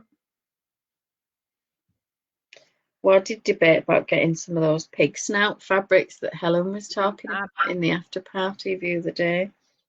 Fab. Because you can get the fabric with the shapes already printed on and you just cut them round and do the seam allowances. And that would be great. Yeah. Oh, Rita says her machine did have a needle threader, but it got bent and doesn't work anymore. Yeah, I don't think mine's got one. I didn't see one in the instructions when I did a cursory glance through, so my mum said, oh, it's all singing, all dancing, but I suppose compared to her Singer treadle sewing machine that she had a century ago when I was a little girl, Okay, hang on. probably does seem like it's all singing, all dancing because it does a few embroidery stitches and a 4-hole button. Oh wow. Yeah, the thought of never having to sew on a button again by hand does seem very exciting. Hey, it's my teddy, not Dougie's teddies. Rude. Why does he assume that all teddies are his? Because they usually are. You're just not making an effort. Well, it's my number one teacher. Look, you see that number one teacher? Okay. It's mine.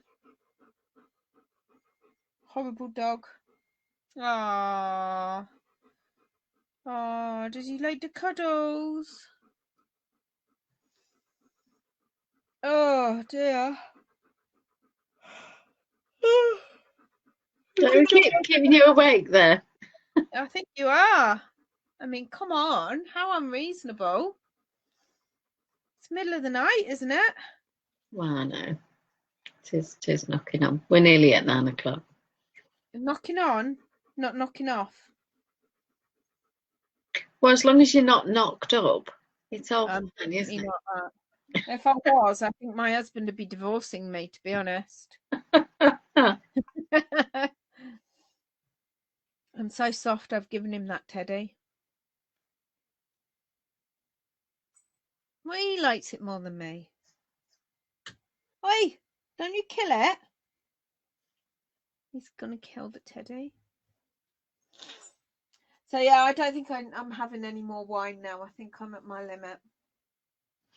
Well, I've used my sin, so I can't have any more gin. But I will have the leftovers of my jelly and my little bit of yogurt.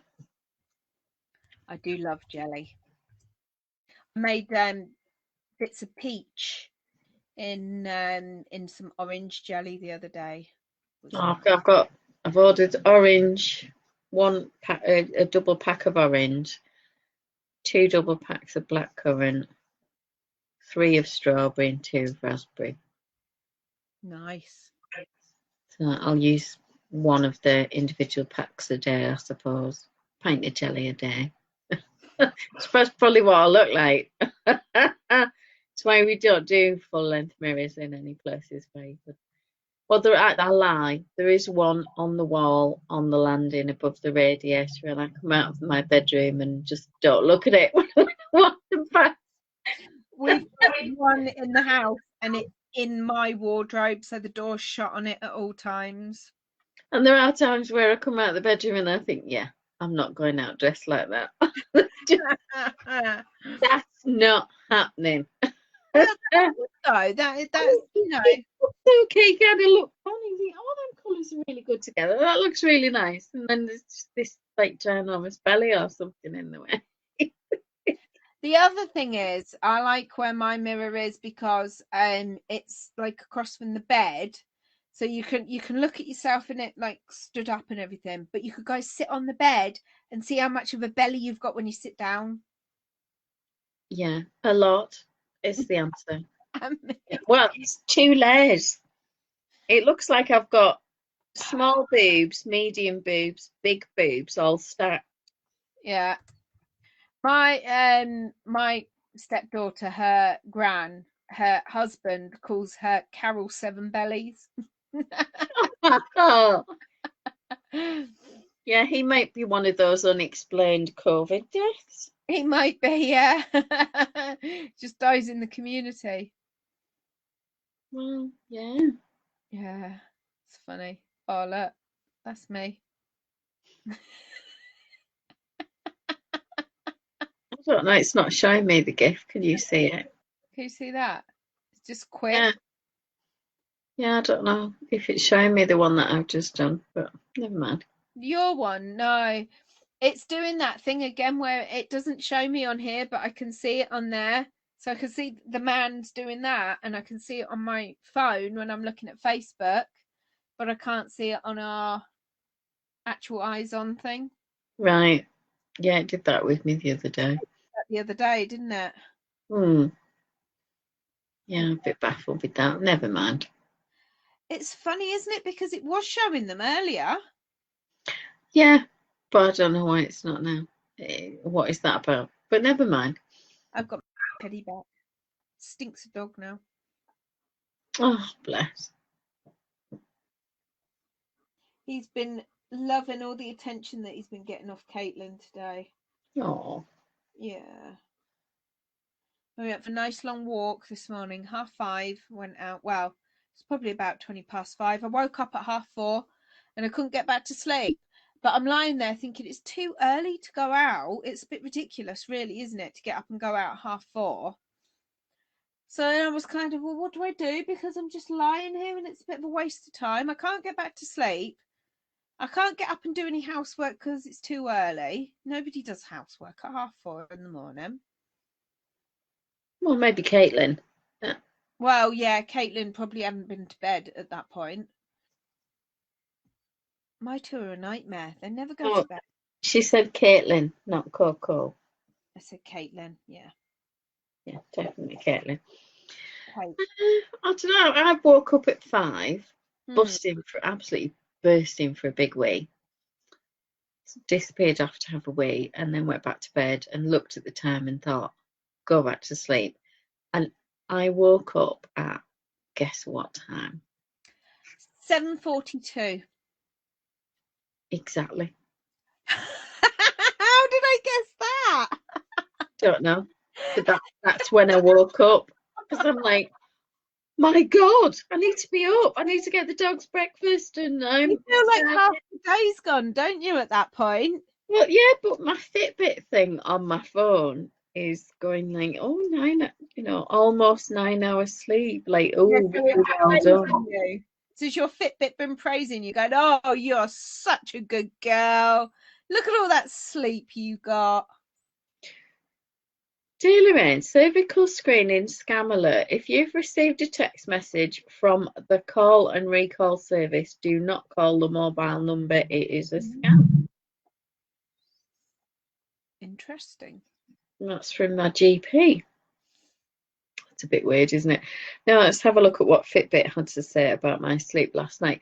And I still only got an 89% sleep score, despite sleeping for 8 hours 26 minutes, it says, of actual sleep, because there are obviously periods where you think you're asleep and then you wake up and then you're back and then you because you go through cycles, don't you? You're in your light sleep and then you go down into your deep sleep and then you come back up. Yeah, can you see the sleep stages? Yeah, up and down. What's the red line? What's the little red bit say? They're the awake bit. Right.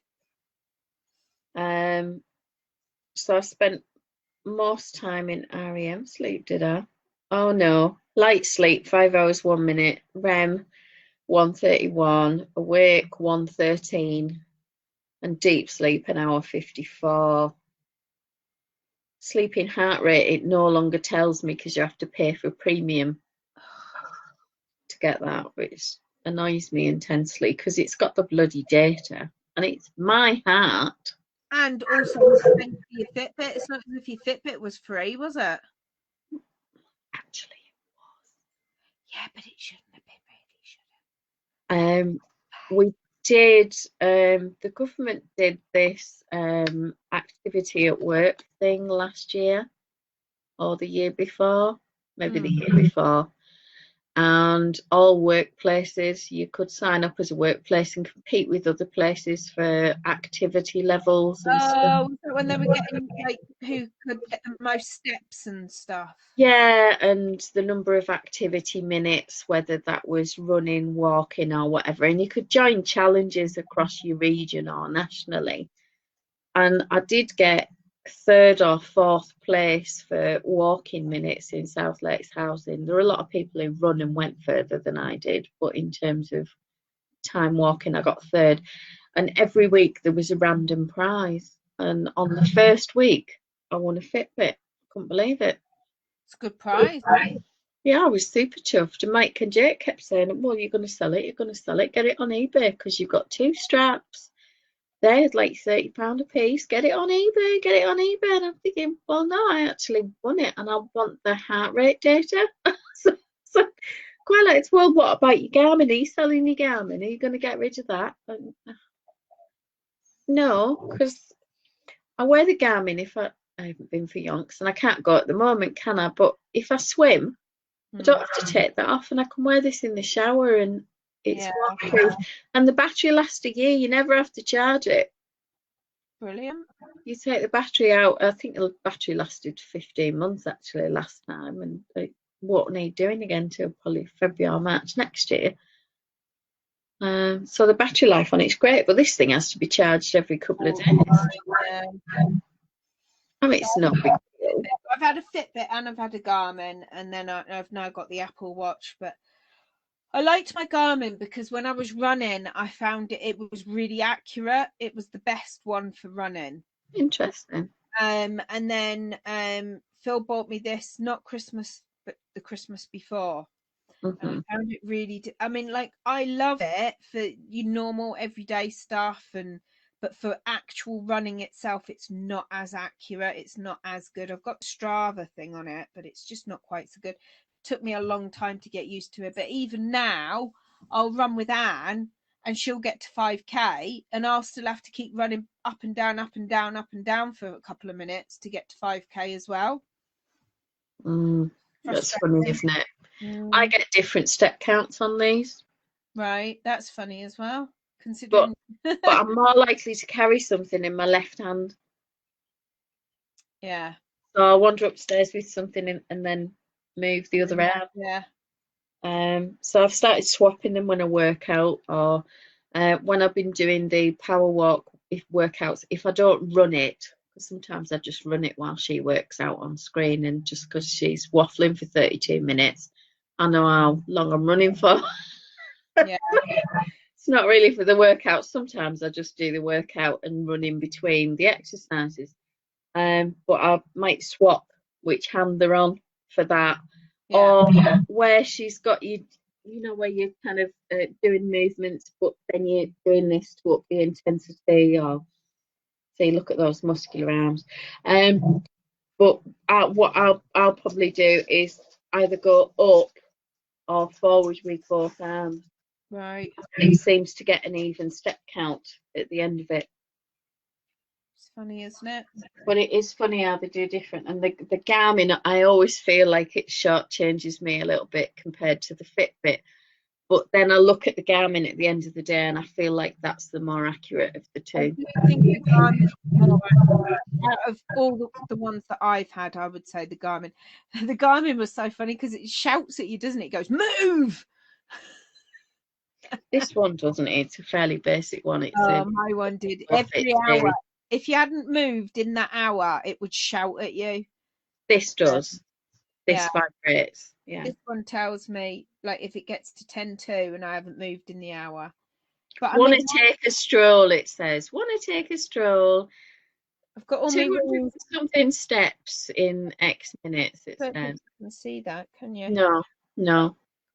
Got all my rings closed. I've done 1,174 calories and 130 minutes of exercise today. Wow. See, I did that a few weeks ago when I was poorly, but it was because the Fitbit thought I was on an elliptical and I was actually crocheting. Yeah. Well, it's the same thing. Absolutely the same level of effort. I definitely think so. Totally sweating. Yeah. Not. I sit there and think, yeah, it seriously doesn't know me if it thinks I'm ever going to get on an elliptical. Like, not like the elliptical. It's a sick device invented for torture. It is. It's even worse than a treadmill. I'd rather go on the treadmill. Yeah, I suppose it's one of those things, isn't it? Phil likes them. He doesn't mind them at all. Are you cuddling my teddy? He's actually cuddling it. Oh, yeah, I'll have no face in the morning. Mine would just shred it. No, he's just sitting cuddling it. No, you can't give them toys because they destroy anything that you give them. Oh. They can't do it with the rope toys. They've not managed to kill those. But if you give them a squeaky toy or something else, it's dead in minutes. Oh, if it squeaks, then definitely he'll try and kill it. But just a normal cuddly toy. I bought him a sheep last year, I think it was, for his birthday. And he just carried it round in his mouth, crying the whole time as if it was a baby or something. Oh. They think you've got another puppy and you're going to love it more than him. Yeah, I love that puppy. Don't love dogs.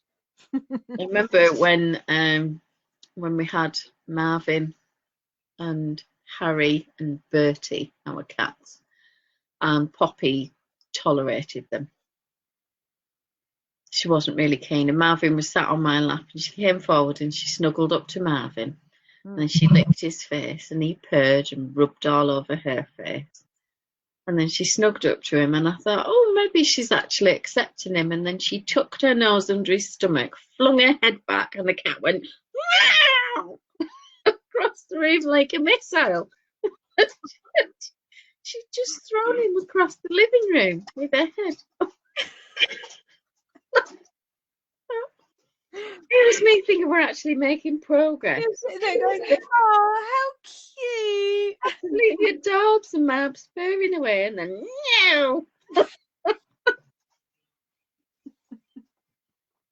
What can you do? Oh, I love it. It's a pity you didn't get that on video. Yeah, I thought Mike was going to die laughing. Marvin, it has to be said, was really pissed off. He didn't see the humour at all and made a point of wandering back, jumping onto my lap and purring loudly as if to say, like, you can't come up here. I'm allowed on the furniture and you're not. And that's what it was all about. all about power and control, and Poppy feeling that she was, you know, 10th on the list or whatever. Jealousy. But when she was a little puppy, they would sleep together in the same bed. They would all snuggle up. It's all about being top dog, as it were. Yeah. I don't know which one of these it is. Coco moves Mocha to the other part of the bed if she's not comfortable enough, and Mocha, like an idiot, gets up and lets her. And if I've got a yogurt pot, I have to let Mocha have a lick of it, otherwise she won't see any of it. Coco will just run off with it. They're funny, aren't they? Why don't you eat 2 yogurts? I just looked at him and said, 9 cents? Exactly, yeah. Good day. Duh. Either that or save an empty yogurt pot later and then just put a little bit of yogurt in it. Yeah, I could do that. If I'm feeling generous and I know I've got crockery and stuff and cutlery that needs bleaching, occasionally it needs a decent clean and a refresh and a super killer wash in the dishwasher. If I know it's going to be bleached, then I'll let Mocha lick the spoon. But I've then got to remember to put that into a different jug with stuff that I definitely, because if I just put it in the dishwasher, it'd just be washed at 40, and then I'll be eating her tonguey licks. Nice. Yeah, lovely. What do you want? But I am the idiot that took the dog down to the beach and bought him an ice cream last summer. So Did he enjoy it? he did. He enjoyed it immensely. He had a nice little walk down the beach, chased his ball, had a swim, come out, had an ice cream. What I mean, life's good, isn't it? We used to take these sometimes to Cumbria and Cow down the road, which has just lovely ice cream. And they've got these massive solid wood tables, and that's one of the few things I could actually fasten them to, and they wouldn't be able to drag. They could move if they felt like it. We'll fasten them to that and then send Mike in with the money to go and order the ice creams. And then he would always come back and he would bring them 1 or 2 as a treat. Yeah. He'd sit there licking away at this ice cream and drooling all over the place and then slobber all the way home in the car. You'd have this drooly patch on the back of your neck where someone was so excited at the thought of ice cream. Yeah.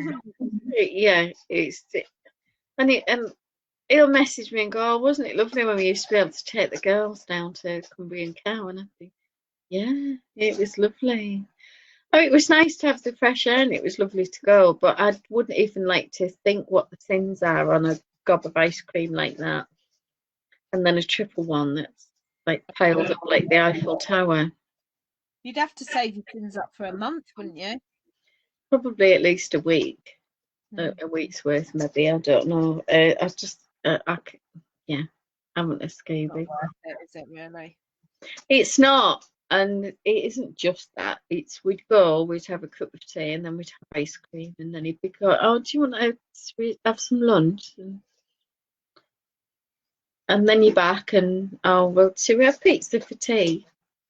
And Mike doesn't do get the pizza and I'll have a slice or 2 slices. He makes you a whole pizza. Yeah. Well, I'm quite happy to share a pizza. It's okay. I could just have a little bit and then I'll have, some salad or something with it. There's no idea of portion control. That's the problem, isn't it? It is, and it's really easy to eat like that. Callum's always been a bit like that, but he is getting better. I did buy them a pizza at the weekend. First time we've had a takeaway since February, and Callum ordered a Domino's and I paid for it. But to be fair, it lasted them 3 days. Oh well. So they got garlic bread and stuff as well. They didn't even get the biggest size pizza. They got like a medium pizza each and a garlic bread each and a tub of Ben and Jerry's. And it lasted them for 3 days. Yeah, well. You can't complain, really, can you? Well, and you didn't have to cook. For 3 whole days. Bonus. Yeah. Oh, is it bedtime yet, Mrs.? I think it is. It's past your bedtime. It's past my bedtime. I've been up since 4:30. Oh, bless. Well, we'll say good night. Thanks for popping in, Rita. Lovely to see you. Thanks for everyone else who's been watching. Nice to see Sally Cow pop in. So that's nice. It's all good. on a Thursday. Yes, so we'll see you next time. Is it Sunday we're on again? Yeah. Excuse me.